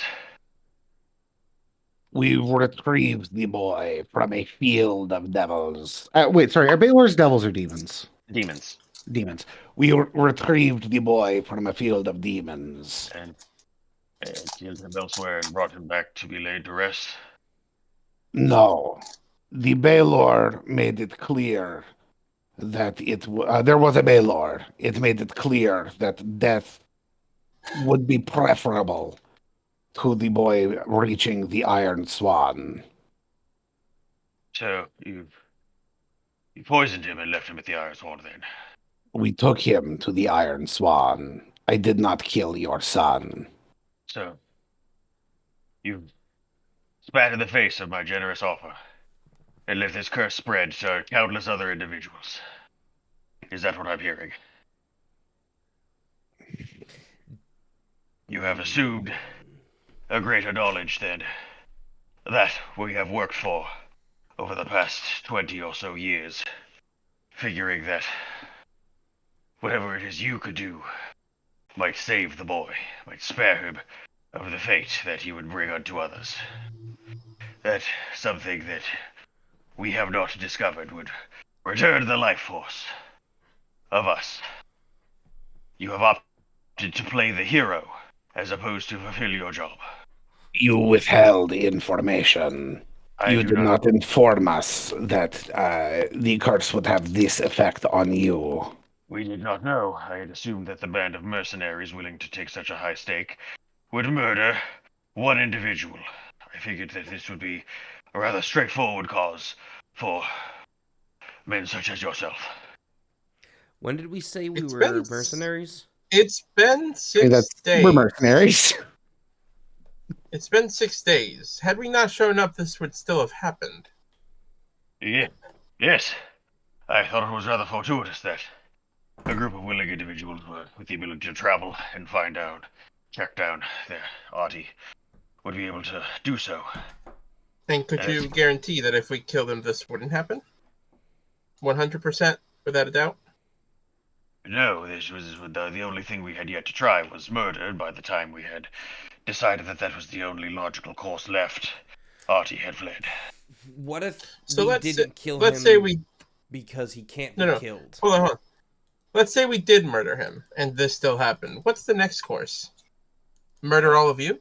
Well, no, the first step would be to say this. If you came back and confirmed that, the step would be to be stepped down from my position, as I have done a terrible job both as a father and a politician. Let's put it this way. Your prophecy has two options. Either he accepts the darkness, or he doesn't. What if he doesn't accept this darkness? Why do we get to choose him dying instead of him choosing which side to be on?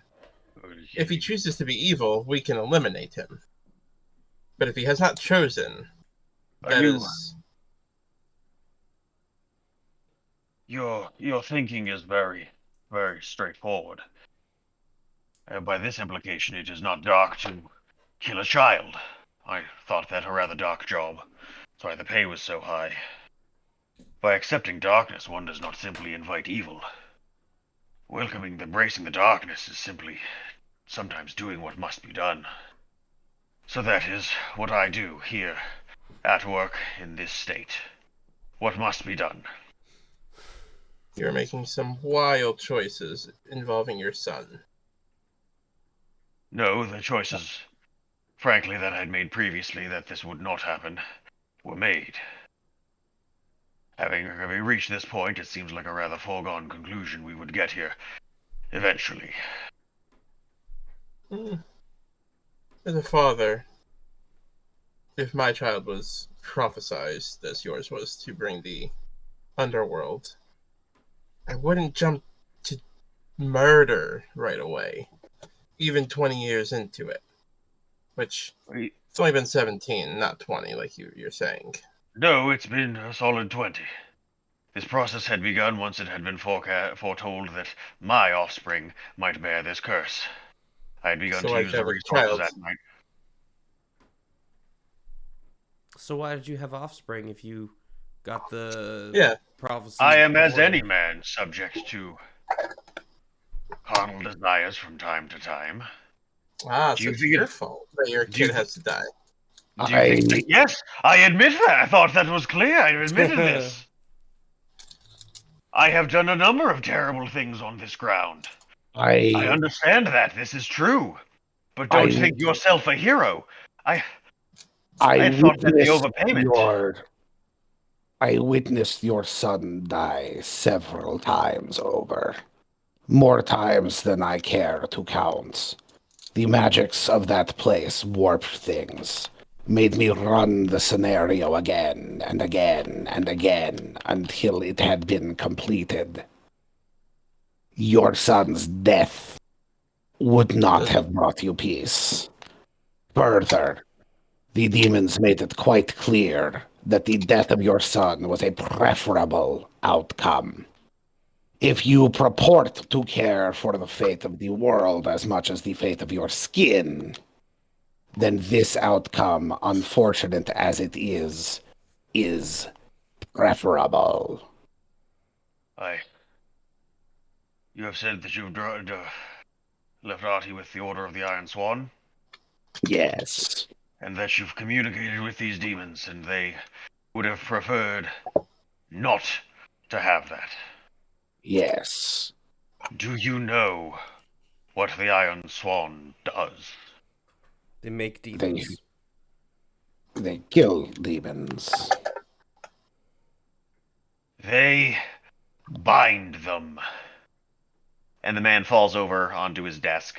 You hear his head land squarely on it before he slumps back onto the ground.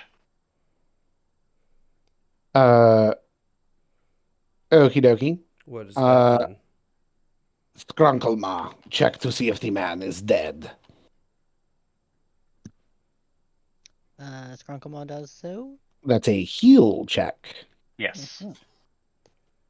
It means he died, Kenny. No, what Hold he on, we said. don't know that just yet. Yeah, he might not be completely dead, but like he appears to have lost all strength and collapsed. You know, like someone would do when they die. No, that's crazy talk. It appears as though he's been dead for quite some time. Whatever has been pushing him forward, whatever spear he had within him appears to have finally left him, is more accurate to the situation. His eyes are still two smoking pits, but like there appears to be no more mayor left in this room. Ooh, Uh, undead. I think Gross. he wrote his I safe immediately phone. begin searching his desk for my payment. There is nothing of the sort in there. Skrunkle search the dead man's pockets.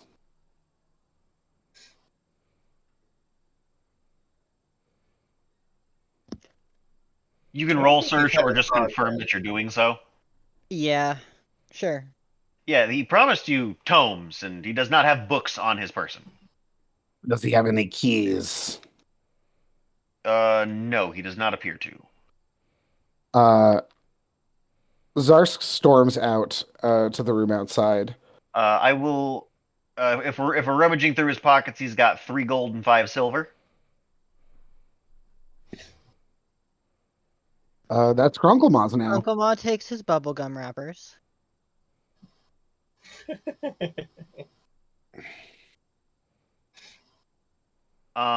He's got a little more than that, and I will get to you later about what it is. Like I feel like a minor magical item, and I will decide on that later.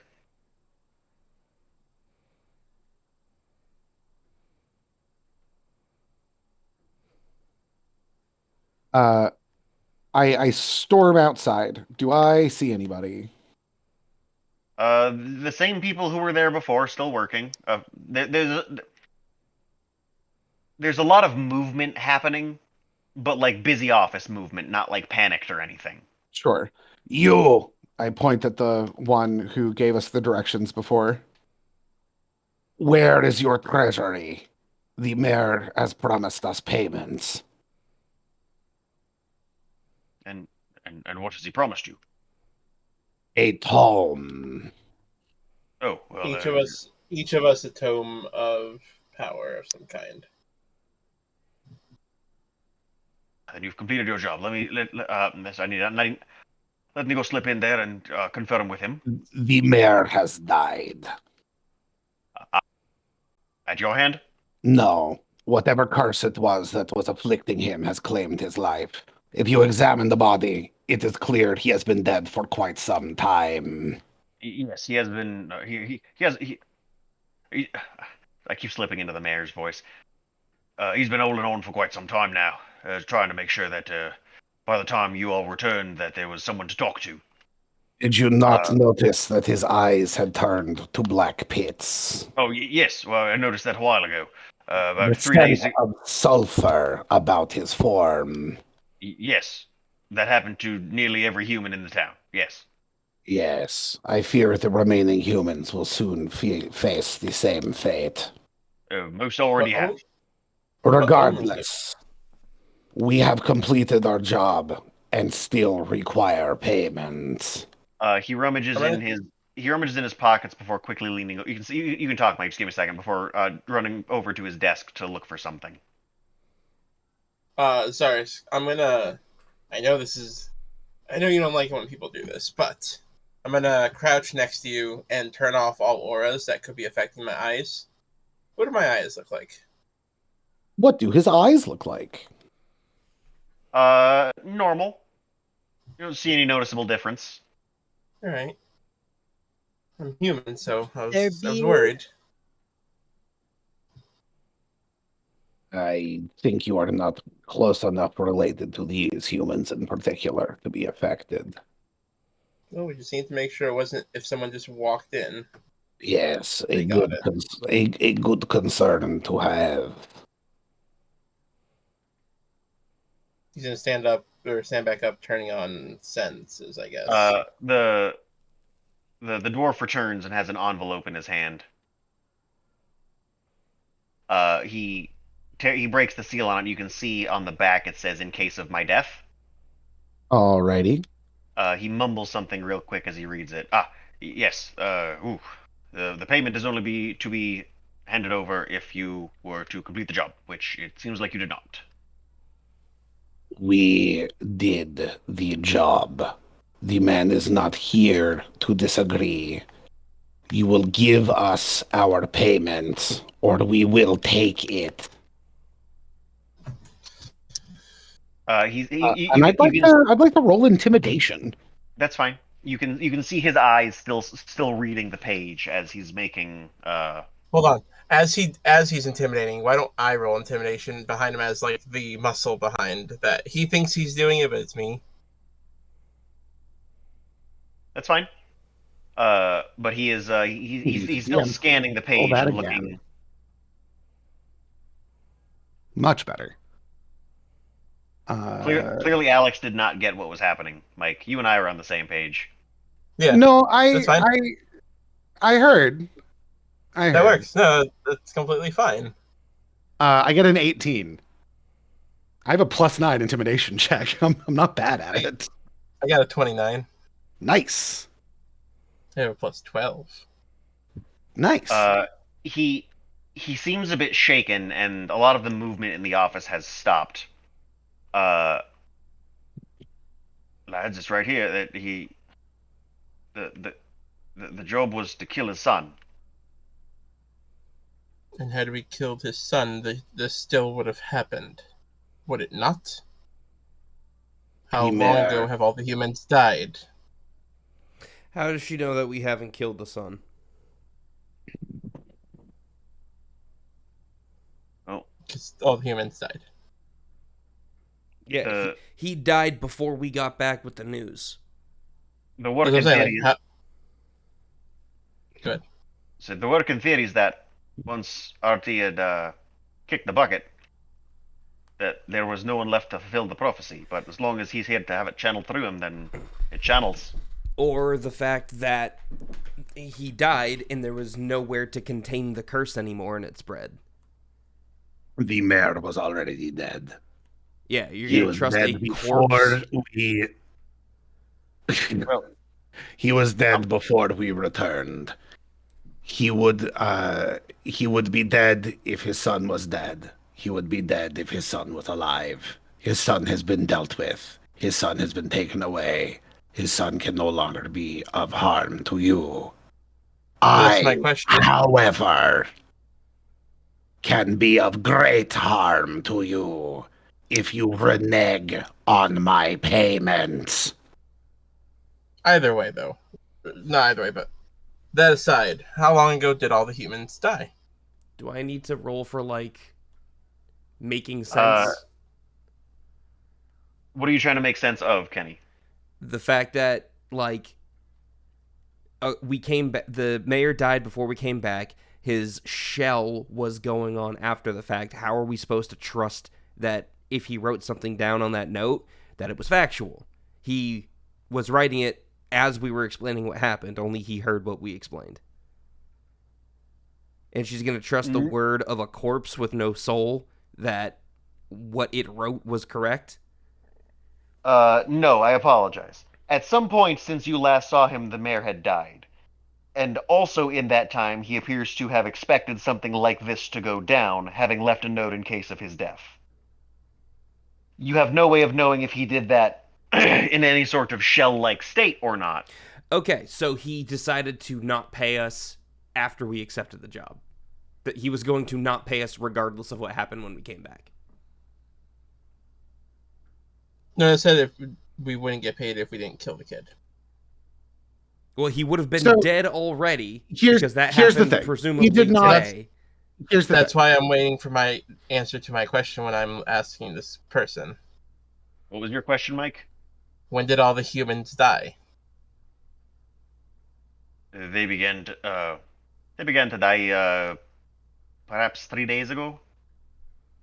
It's been Hold a on. steady it's been a steady process. It was slow at first. We didn't think anything of it. And then perhaps maybe 12, 18 hours ago, it's really kind of picked up. So the day that we found the kid is when they started dying. So regardless of what we did to the kid, they would have died anyways. If what you're telling me is true, then perhaps a few might have. At this point, though, Zarsk's couple of comments have sent this man back a bit. Despite being a dwarf and having pride, he does not appear to have much in the means of martial prowess. And a golem steps forward. It does not appear to have, like, operational hands so much as it has, like, just kind of, like, I want to say plates, but that's not what I mean. Like, you can definitely see that there are clearly, like, fingers on them, like they are meant to mimic hands, if that makes sense. Yeah. They're a crude facsimile of grippers. Yeah. And it puts one down in front of him and the other down kind of in front of Zarsk. At which point you see an almost like cartoony mouth appear on the head. Your threats have been noted. Please vacate the premises. I hold up a hand. I look at the dwarf.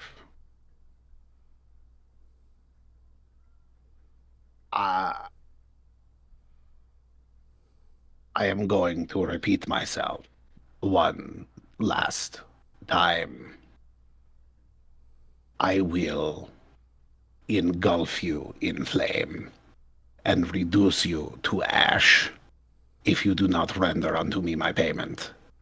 This golem may well kill me after, but I fear this will be little recompense to whatever next of kin you leave behind. Think wisely before you say your next words. And I prepare to cast Fireball. Arrowbreaker is a little annoyed at how we were going to get shafted either way, but I don't know if Arrowbreaker's that annoyed. I think I've done a poor job explaining then. No, I understand where the confusion has come in. So Airbreaker, Kenny, Mayor did not expect to start dying immediately, but he did think that was something that could happen should we not kill his son. Yeah, but nobody knows anything about this for fact anyway, so the fact that he's suffering side effects has no bearing on whether or not we did the job. Right, but they think it does. And that's what matters. He thinks it does, and he died forever ago. We were owed payment. So it doesn't matter what he said. We hadn't returned yet with the yes or no we did the thing. So as far as which this is why receptionist Zarsk is about to kill everyone in this building. Which is why it would just be easier to be like, we did the job. I don't care what that fucking note says. We did what we jobbed. We deserve payment. Pay us and leave. I'd rather not engulf this whole fucking place in flames. Zarsk has had the worst week of his entire life and is hanging on to what little sanity he has left by a rapidly fraying thread. All right. So, short of what we just said, what was to prove that we didn't kill this child? I don't care about the child. Yeah, I do not care about what this.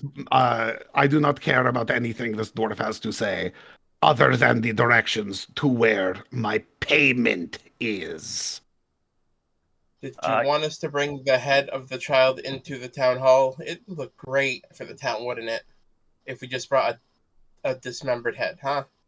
So you can hear the dwarf kind of like sputtering out something about there being a body. But the golem once again chimes in. Your threats have been noted. Please vacate the premises. And it steps forward. Not striking you, just kind of like preventing advancement from your end. Zarsk holds up his hand high above his head. He's holding out his thumb, index, and middle claws. You want the kid dead. You know where he is. Go kill him. We delivered. No, we don't want to say that because we don't want to be like, we didn't do it. You go kill him. Zarsk folds down his middle finger. Two.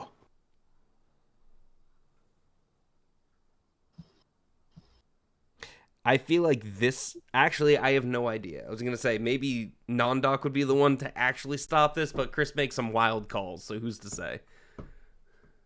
Nondoc's on the boat. Yeah, and even in this instance, I think Nondoc's response would very likely be, he's right, we didn't kill the kid, that's what payment was. That's what earned payment. We didn't do the job. Yeah, but we're lying in that we did the job. Zarsk is lying. Zarsk feels like he did the job and deserves fucking payment. All right, in which case, Nondoc would probably not help. Zarsk, if you burn the place down, the books burn too. It is the principle of the thing. One, make your decision, dwarf.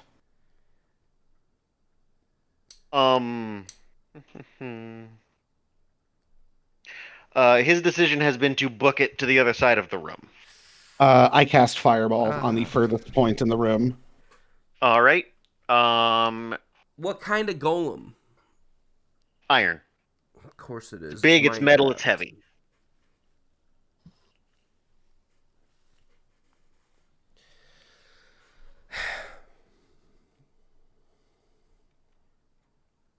Rough. I'm still doing lightning damage, right? Yep.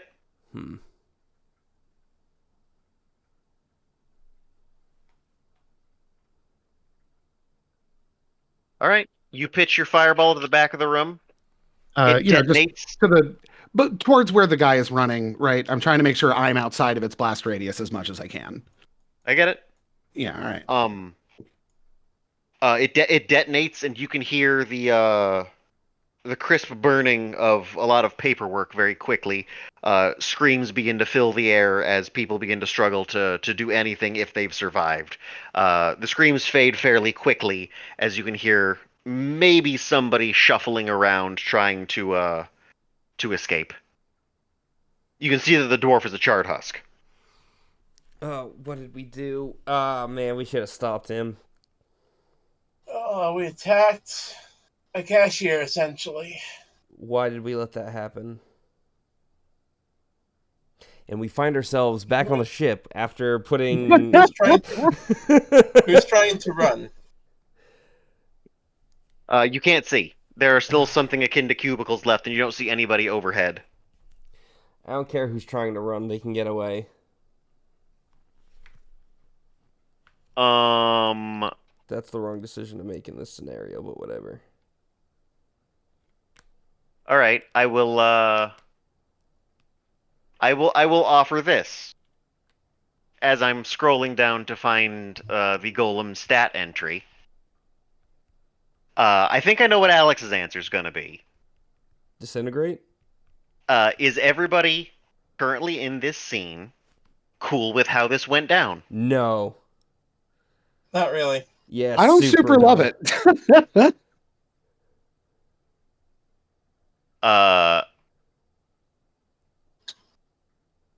Zarsk, Yes. give me a spellcraft and then a fort save. All right. Can I go back to being a dwarf? Yeah, I'll use that DM point.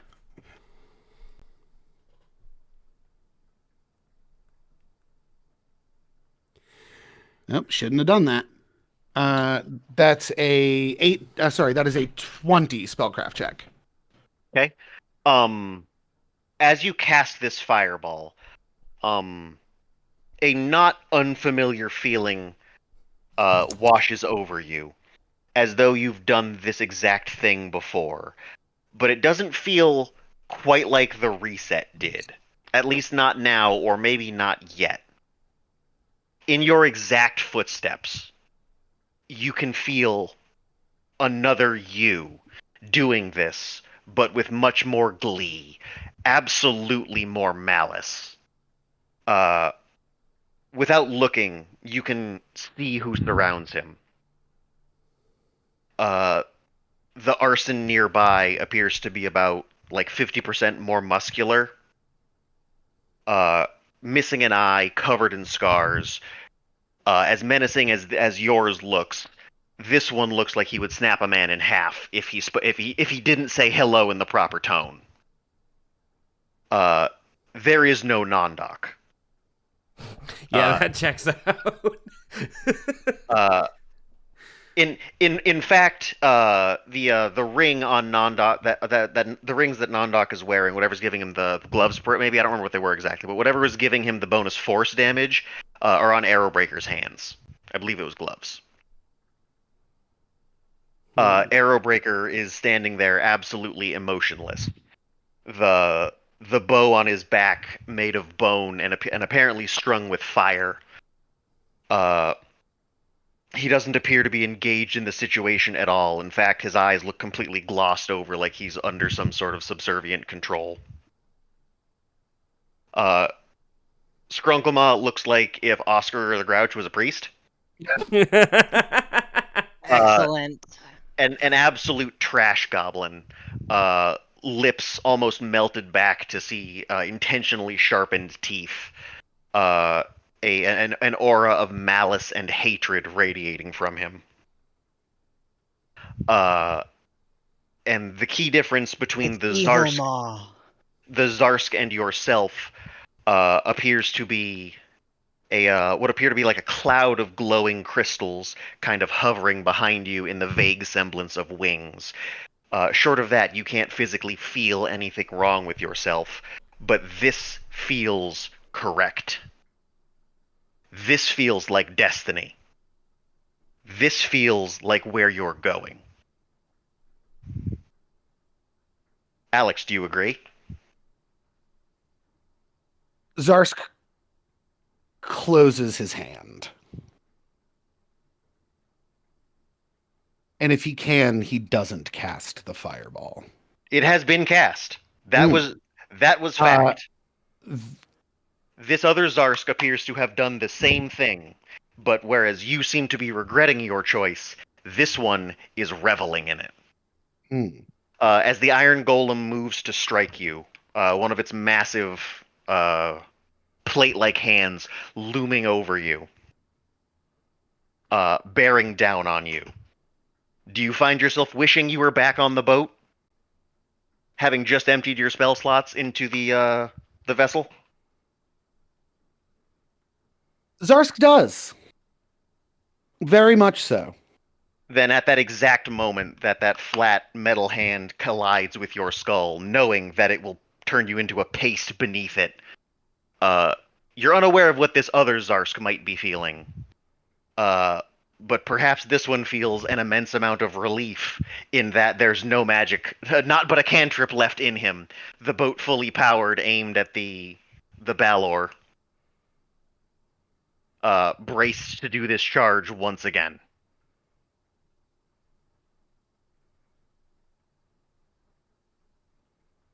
Same as last time. I want to repeat all of the same maneuvers. Get the kid back on the boat. Channel the spirit of the dragon.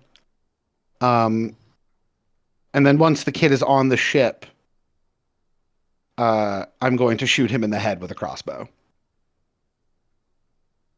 Okay. And I'd like to think that happens so quick that Arrowbreaker doesn't think to react to it, because that wasn't the plan we just agreed on. No, the difference this time being, whereas when Zarsk was talking about it before and nobody remembered, it had only happened once. You remember going to Town Hall. You remember watching the husk of the mayor slump over dead. You remember everything that happened and are now back on the boat 3 days prior. Okay. It Well, seems. what was that? Yeah, it seems as though there is a bit of whatever happening that has expanded. Zarsk, you can immediately see that your group has not responded the same way they have in the past. This is not that soft reset you had been getting every time something seemed to go differently, be different, whether that happened or not. But with all of this in mind, I suppose the question becomes, once Artie is grabbed and pulled on the boat, as was the plan, and everything seems to have gone successfully, does anybody particularly stop Zarsk from grabbing his crossbow? No.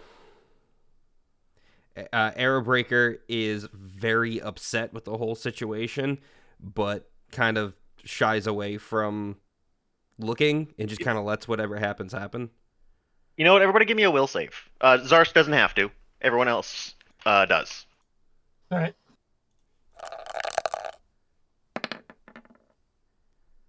21?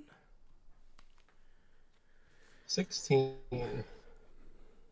Airbreaker, you are aware of the that other version of you. Whereas Zarsk could feel the joy that other one took in killing, you felt nothing from this Arrowbreaker. As though this one was operating almost autonomously. Right. So, shying away is not what needs to happen. And it sounds like no one will stop him. Artie seems reasonably comfortable where he's at after you have kind of forced yourself into the ethereal. Alex, give me another spellcraft. Was it spellcraft or was it arcana? I think it was spellcraft for this one. Spellcraft. That's gonna be an 18. The jaunt into the ethereal is significantly shorter. Whatever power you felt from that other iteration doesn't quite match. But the sheer discharge of magic seems to have done you some favors. And basically, as you pull out of the ethereal, Artie looks around, watching the world kind of go back to the, as opposed to grays and near blacks of the ethereal, it switches back to the bright whites of the snow and the green of the trees. And as he turns to say something, he's met with a crossbow bolt in the face and falls over dead. You can hear off in the distance the sounds of the demon battle cease immediately. Zarsk drops the crossbow onto the floor. He walks back to the helm without saying a word. He turns the ship and angles for Colfell. Arrowbreaker is kind of knelt down on the deck looking over Artie and is definitely upset about what happened, but nothing was going to change. Grunkle covers the body with something, a cloth or anything we have. With Nondoc. Yeah. Easily doable. So, is anything spoken about in the 3 days it's going to take you to get back to Colfell? Not from Arrowbreaker, that's for sure. Just kind of a stunned silence as y'all kind of accept that whatever good or neutrality you guys feel, this fucking sucked. Yeah. Oh yeah, no. Arson's sitting at like the prow of the boat, kind of just mulling it over, remembering his kids and if he could ever have done that to his own. We definitely got to get Chris to listen to this. Yeah. But so the 3 days pass on the trip back. Zarsk doesn't speak for the 3 days. He does not say a word to anybody on the ship. Arrowbreaker's in that quiet contemplation that Arson's also having. Every spare minute he has is spent performing his daily rites and rituals and just trying to understand who he is and what he is through his searching for the dragon. Roll Arcana for me. With the whole talk of parents killing children and prophecies, Arrowbreaker's like, is this what it's gonna be for me as well? If she 23 actually is on the dragon's side, am I gonna have to do this? Yeah, that's fair. Arrowbreaker does have a weirdly direct connection to what's just happened. Yeah. Alex, as during your meditation, I'll say at some point over the water where there's little else to think about, you think back to your time in the Warrens, your time with the Watchers. The Watcher, I think it's just one. Yeah, it's just one. And during a couple of the lessons, there was another Dragonrot kobold, but it was one the clan tried to remove. This Dragonrot kobold was red descended, and that was very clear in what you saw of them out in the community. There was an avariciousness. There was a bloodlust that, while controlled, was far more present than anyone was comfortable with. And now, something they said seems to make a lot more sense. You're having trouble piecing together all of the words of it, but you remember the phrase dragon sight very clearly.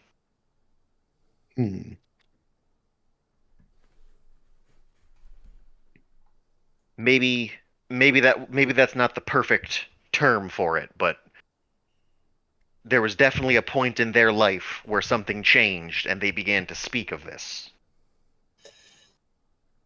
But 3 days later, you wind up back in Colfell, once again kind of docking over the town hall. Yes. Yeah, the hoverboards get the hover dismounts get you down just fine. Looking into the city, you don't see anything particularly wrong. Things have been rebuilt. Things are currently being rebuilt as you sail over the recently raided part of the city. A lot of work. Oh, sorry. I just would like to make one alteration. I'm bringing the corpse. Yes. It's covered, but it is on a tensor's floating disk. Okay. Yeah, you can see people in the city trying to rebuild the buildings. It appears as though there's not many mages, so there's not a whole lot of like fabricate that can happen here. But hard work appears to be solving a lot of that problem. As you walk in with this floating disc, the building seems quieter than the last time any of you can remember being here, whether that was real or not. And no one makes eye contact with you. As soon as you approach anybody, even like looking like you're going to ask a question, they just kind of point at what you remember to be the mayor's office. Into the office I go. There you see this Santa-esque figure. Still with that 150 pounds he appeared to have lost the last time you remember seeing him. And he looks up with a smile, which then is immediately wiped off his face. I suppose the deed is done then. Bury your son, but pay me first. He gets up, and unless stopped, he's going to walk over to the disc and kind of pull back the shroud to confirm. Out of curiosity, did you pull the crossbow bolt out? Yes. Okay. Would wipe the blood off, would pull the bolt out, would close the eyes. Prepared. Yes. Your payment. If you will allow me to take the body, I will return with that. Take it. You can see in the corners of his eyes he is fighting back tears. He is struggling with this moment he was dreading, and he walks out a side door, not into the busier office. He comes back with a hand in his pocket and kind of a shameful smile. I am retrieving your payment. Would you be so kind as to enlighten me as to which tomes I am looking for? Intelligence. Dexterity, is that correct, Tucker, we decided on? Dexterity or strength are both good for you. Dex makes you better at the stuff you wanted to do. Yeah, but at the same time, neither one of them changes my mod, so... Yeah, it does. They'll each go up by one. Each one will go up by one. From a 17 to an 18 will make my 3 to go to a 4? No, hang on. Firstly, yes, that is true. That will do that. Oh. But it's also going to be a 17 to a 19, which will also turn your 3 to a 4. Oh, so it's going up by 2. Yes. So okay. So yeah, Chris, you definitely want charisma. Definitely better than a 24 strength. Yeah, basically, if you pivot into strength with this move, you're kind of saying you want to use the hammer extra bad, whereas if you're pivoting into dex, you're committing to the bow a little harder. Yeah, I'll take one for dex, which is... Okay, so dex and int. Who else wants what? +2, -2, +2. Skrunklemma, if you're struggling to figure it out, I believe your answer is charisma. That's your casting stat. Yeah, I already put it in charisma. Okay. What is the EQUI field after miscellaneous in your ability scores? Equipment. Yeah. So if you have like a belt of giant strength. I don't, but I'm going to put this +2 there. It's No, a permanent +2. It's not an equipment buff. Your base stat is up 2 points. Oh. Well, then my your base stat is a 21. Yeah, it's a 21 -2. I think I want strength, or do I want con? Because my level up will probably I don't think I need dex right now. I think everybody always needs more dex, but if you're using strength, if you have a hand and a half weapon, so strength is probably your best bet. My reflex went up by 1 too. Nice. Yeah, let's do strength. Kenny, there's a reason I have a hard time making dex a dump stat. Yeah, dex is kind of the best stat. Okay. If I'm being real. It genuinely is. Like Like, it matters a little less in 5e, but like dexterity is genuinely like one of the best 3-5 stats. Okay. So everyone knows that this modifier doesn't. It goes into the base stat total. That base number goes up by 2, yes. Yep. which is going to bring your modifier up by 1. Correct. He obviously hears it from non-doc 2, whatever non-doc picks in the end. But he kind of nods apologetically, like I forgot to ask, and just kind of mumbles his way out. He's gone for probably about a half hour before he comes back with like a small case and sets it down in front of you. Zarsk walks up and doesn't take the case yet, but he looks up at the man. The man who was visibly crying off screen, for the record. Yeah. Whereas he was teary before, you can tell that he was actively crying when not in this room. For what it is worth, it was painless and very fast. He did not suffer. He nods. He doesn't muster any words. He simply nods. Then Zarsk picks up the case. As you do, he's not stopping you when he says that. As you have already done the people of Coalfell a great service. If you wish to be employed by the city once again, we could muster another request for adventurers this strong. Those this determined.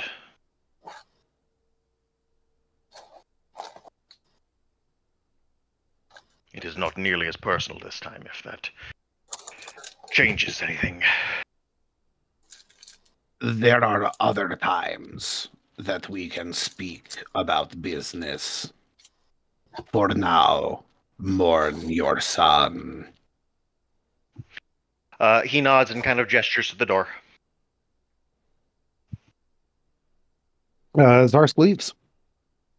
For the record, it does take an amount of time to actually get the stat from the book. I don't remember what it is, but you don't just, like, open it and get 24, 24 hours of reading it. Yeah, this is it. Was it 24 hours?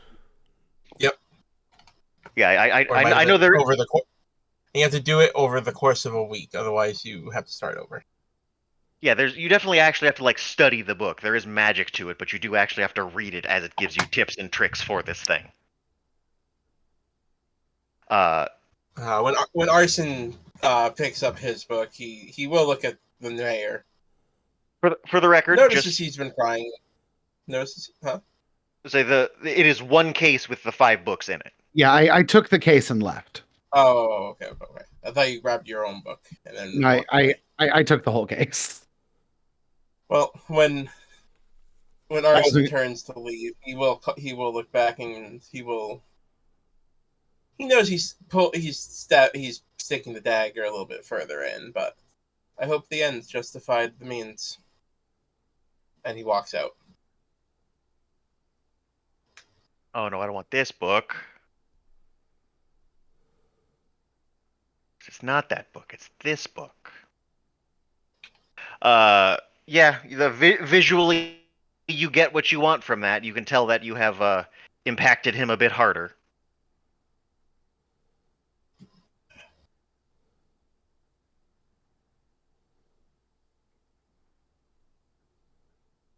He does lower the skull down, not wanting people to see his face at this point.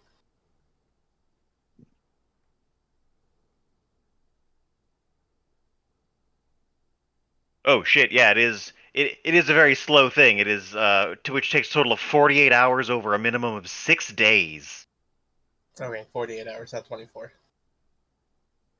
I knew there was a restriction on it. Maybe the plus one is 24 hours. No, it's just that they're all listed as the same. Oh, okay. So, Zarsk, while we're in town, before the day is out, Zarsk is going to would like to go into the market. Okay. And purchase flour, milk, butter, eggs, and whatever kinds of fruits that he can get his scrabbly little hands on. Ooh boy, fruits here would be hard. It would be, but I imagine they'd have some sort of berry. They often do up in Okay. those sort of Arctic climates. That's why I Yeah. said it out loud. Inevitably, there would be something. So yeah, you can get something small. And Zarska's going to weird as this may be, Zarska's trying to process what the fuck he is feeling and what's happening. He's going to take these ingredients. He's going to make a pie. And Out then of the he sun. and then he is going to deliver that pie to the mayor. Okay. Just as a sign of genuine condolences. He's not going to say anything. All right. But I do need to roll. I'm going to take a lot of time to do it. I don't know if I can take a 20 on cooking a pie. No, but I'll drop a dice. I'll give you a bonus. All right. For the first time ever, I rolled a good base number on Profession Chef, 21. What was the base number? My base number was an 11. I have a plus 10. I should be really good at chefery, but I fail almost every Profession Chef roll. Occasionally, specifically in this note, I will try to quickly grab a die and sync it up with the sides I can see to actually like confirm the roll. Let me get some more light. It's fine. I got there. You said you rolled something good, and I'm like, I'm pretty sure you got an 11, and then you immediately confirmed it. Yeah, I got an 11, but that's a yeah. plus 10. Yeah, that's a solid pie. I'll do you better. That's a pretty good pie. There's room for improvement, but it's still a damn good pie. Zarsk is going to hand deliver his "I'm sorry I murdered your son" pie to the mayor. Is there going to be any conversation, or are you simply going to just like walk into his office, set it down, and leave? He's not going to say anything. He's going to sort of give the mayor a look and nod, and he's not going to say anything, but I don't feel like any words need to be said. It's more about body language and an environment. He's going to set it down, and he's going to bow his head, and he's going to leave. I'm going to let everybody take the bonus now, but know that like there is work that needs to be put into getting it. Yeah. So Zarsk's Friday plan included a pie. What is anybody else doing on Friday? I'm going to out to town to figure out if there's a magic item store. Like directly after the mayor, just walking into town. Have you ever seen a bag holding? Have you ever met a kobold with PTSD? You have now. This is the first time in town that he's been in with mask on. He usually takes it off. He doesn't want to deal with people right now. Roll a d20, Mike. Should we roll a d20 to see how long it takes for Nondoc to stop yelling at us? 16. I will do something perhaps a little unfair. To who? And we'll pop Nondoc. Okay.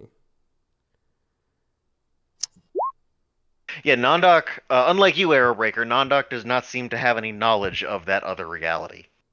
So wait, nope. So does Arson or Skrunklemoth? No. Nope. Actually, hang on. I don't remember what Skrunklemoth got on the will save. Arson did not pass it. Oh, Skrunklemoth got an 11. Skrunklemoth got an 11. You're the only one who passed it. Yeah, the only one with any additional loop knowledge is you. You and me are members of a very terrible club. Hang on. To clarify, everyone felt the loop at the end. No one except Arrowbreaker was able to like perceive this evil version of the group. Except for Zarsk. The alternate reality. Well, except for me. Well, you and Arrowbreaker. Yeah. Want to double check. Okay. Yeah. That Everyone is else, awful. everyone else is aware there was that magical fuckery that kind of put you back in the end. Like everyone is aware of that loop, but no one else. Only Arrowbreaker and Zarsk felt that kind of alternate self. Okay, Arrowbreaker so only felt it once. Zarsk felt it almost every time looped. so everybody's upset that we killed the kid, knowing that was the way to break the time loop. But at the same time, Zarsk and Arrowbreaker are just like cry hugging in the corner. Yeah, everyone's angry. Everyone's upset with us. Zarsk is trying to figure out who he is Yeah. fundamentally as a creature. Because if what you saw was true, there's a weird human version of you. There is potentially a weird human version of me. In addition to that, many of you seem much more willing to do harm. Yes, willing and able. Including Mike Arrowbreaker, knows who 'cause it that seems that like alternate version. I was For the record, Yeah, no, I definitely in that other alternate reality, Zarsk definitely did something to your brain. Okay. Oh, okay, got it. I wasn't sure Yeah, where they would be Mike coming knows from, but what that makes that- more sense. so if not Like Zarsk doing it, then Zarsk having it paid for. Like it definitely seemed like that was his plan. Yeah, what has happened here in that reality is that Zarsk abandoned any morals that he had and delved full into all of the nasty aspects of being a dragon and was like, you know what would make you a lot more useful to me if you did everything I said the instant I said it without thinking. So I'm going to make it so you do that. Fair. I mean, not fair, but fair. In that same vein of thinking, that speaks highly for Nondok, though. Yeah, I didn't break Nondok's mind. Unless you Yeah. killed him. Well, that's the point. It became the easier option to kill him than break his mind. Yeah. Nondok is very willful. But Evil Zarsk is scary. Yeah. we have we know just so we can all end on the same day and the same kind of page. I'm gonna go back to Mike in a second. I want to know what people are doing on Friday. Mike, you're sorry, I want to jump back a second. The 4 was the will save for Nondok. I just threw a d20 so everyone could see it. Okay. And I didn't see any DM points on his sheet, so he couldn't have tried again, as far as I'm aware. So Nondok would also be blissfully unaware of the reality in which he was mercilessly slaughtered. It would definitely take a few days to go through, like, to process the emotions enough to be able to talk about it. So, Yeah. like... Zarsk is looking over at Zarsk is looking over at is like sharing furtive glances with Arrowbreaker as they figure out that Arrowbreaker's the only other one who saw that reality. And he's just like, for what it is worth, Arrowbreaker, I would not. I have no intention of breaking your mind. Well, thank you. Arson, roll a d20. Another one? You already did. You got the 16. Yes, you can find a bag of holding. Can I find multiple? Roll another d20 for me. Okay. I'm looking for like 3. How much money did we get? No. Right. I found 1. Each of us. Hang on. I would like to continue with Arson real quick. I'm sorry. No, go ahead. Even in this world, they are a wondrous item. They are not your mundane magic item that someone can just kind of willy-nilly put together. You do find 1. That is all you find. One's pretty good. Yeah, no, that's fine. I will take that 1 and put it away. Is worth the base price if you can afford it. If you can't, you have to adjust. You have to figure out how you can. How much is the base price? Yeah, how much is it? I was assuming if you were this confident in getting it, you already had it open. So give me a moment. I need to find it. I can pull it up.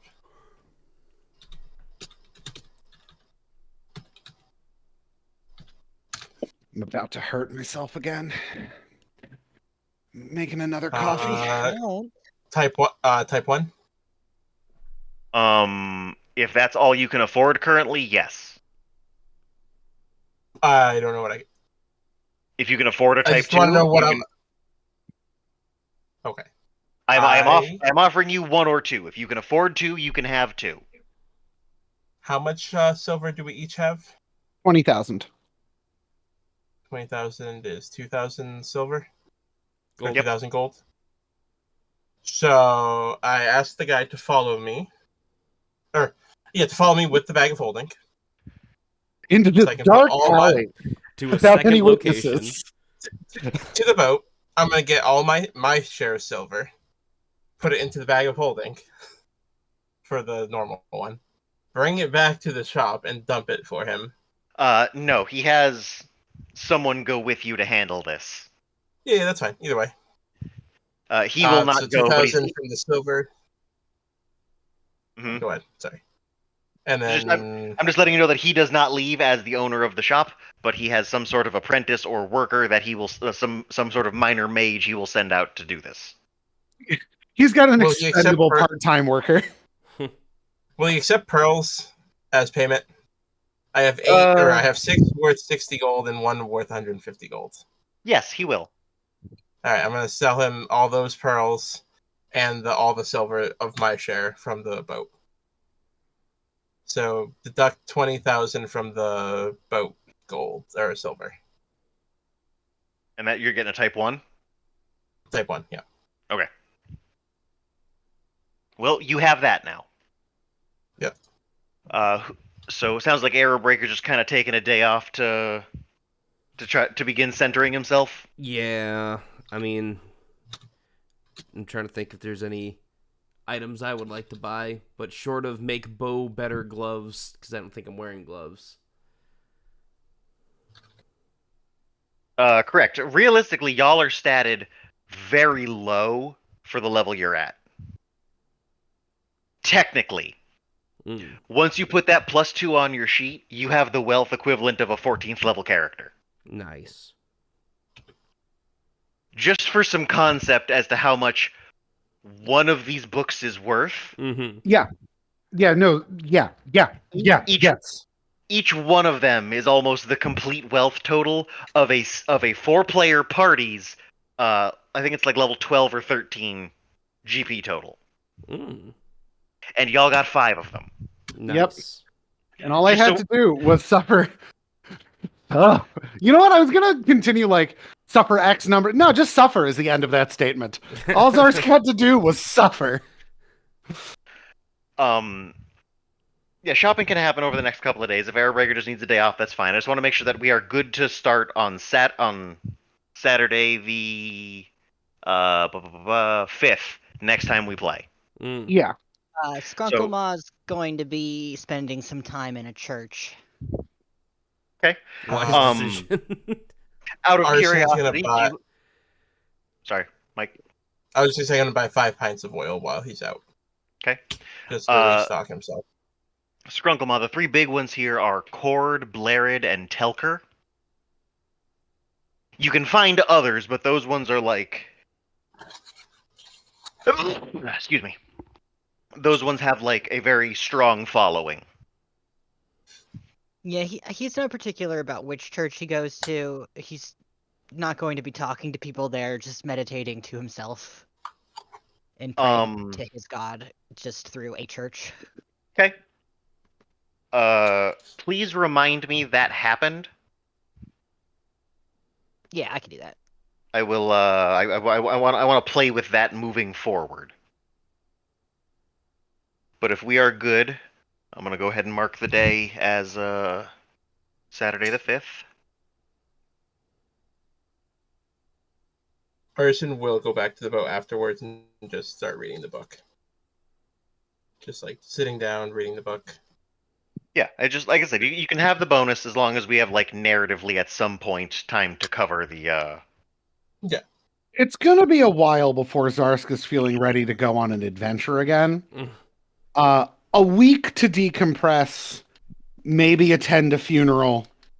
It seems pretty reasonable to that particular kobold. But we can, like I said, we're moving to Saturday. See what we're doing for then. But we are done for the night. Okay. Yep.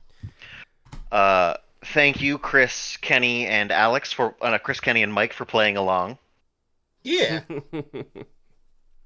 Told you I'm the best at secrets. I had this idea a couple of days ago, Alex, and I'm like, Mm. yeah, gonna gaslight Alex. uh, I hope, despite the initial frustration, it was still fun for you and everybody. yeah, it was. No, it was an excellent session. I wanted to try something a little different. A little bit of context. As I was talking to somebody about what happened last week, it didn't sit well how it ended with me, and I needed to come up with a way to kind of fix it. With me slaughtering the kid. Yeah, because Zarsk had to slaughter the kid. well, no, yeah, the way it bubbles down to is like I'm trying to give you guys options. And where we ended last week, it really felt like I dangled a carrot in front of you and then went, "Ha, my carrot," and ate it. And that didn't sit well with me. Fair. So I haven't gotten that feeling. Yeah, at least so for me, I figured the kid was gonna die regardless, so I was okay with it. Normally, I argue that kind of stuff. Instead, I chose to give you guys story and more option. I hope it felt like you had choices and weren't trapped. I mean, aside from the like literal nature of being trapped in a time loop, yeah. Because for the record, to be absolutely clear, once you escaped through the ethereal plane, I had no plans on giving you another reset. Mm. Until you hit the point in the town hall where everybody in the call seems to be like, "Oh, this felt shitty." I hate how this went. That sucked. I think it ended up working really well. I also do, and like I said, everybody can have a DM point for either for either the prior knowledge of what I wanted to do, or in Alex's case, that first little 5 minutes of like, no, what the fuck is happening?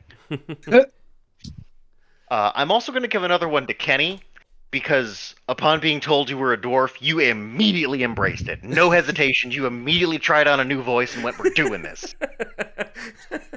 There wasn't a fucking moment of pause. You knew exactly what you wanted to do, even if it didn't work. I'm not saying it didn't, but like there was no like, let me try something. It was, nope, we're doing this.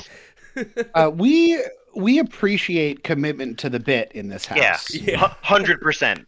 There was no prior knowledge of what was happening there. I can't tell you how happy I was that, like, in that moment, you're like, well, our plan suddenly doesn't make sense, but we're still doing it? What? Yeah. I really enjoyed my choice in that moment to just like, nope, I'm a dragon. Fuck this. I'm not gonna deal with this. I will not be made a toy of. Spooky eyes. I was thinking Pride from Full Metal. Oh, yeah. I hadn't thought about that. Zarsk is going to be doing some research about dragons. And about eyes. And also looking for therapy. But like I said, I do hope you all had fun. I know this one was a little different for everybody for a couple of reasons. I liked it a lot. It was an excellent session. An absolute highlight. Really, really good. So are we committing? We're committing to the decisions, and we're not going to double back. Correct. This is where we're at. I think both like in the fact that these are the choices that we made works, and also like just as a story writer, thematically, beautiful, just gorgeous. Because I had Chat GPT write that prophecy. I don't know if I'd shared that before. No, you did not, but that's pretty good.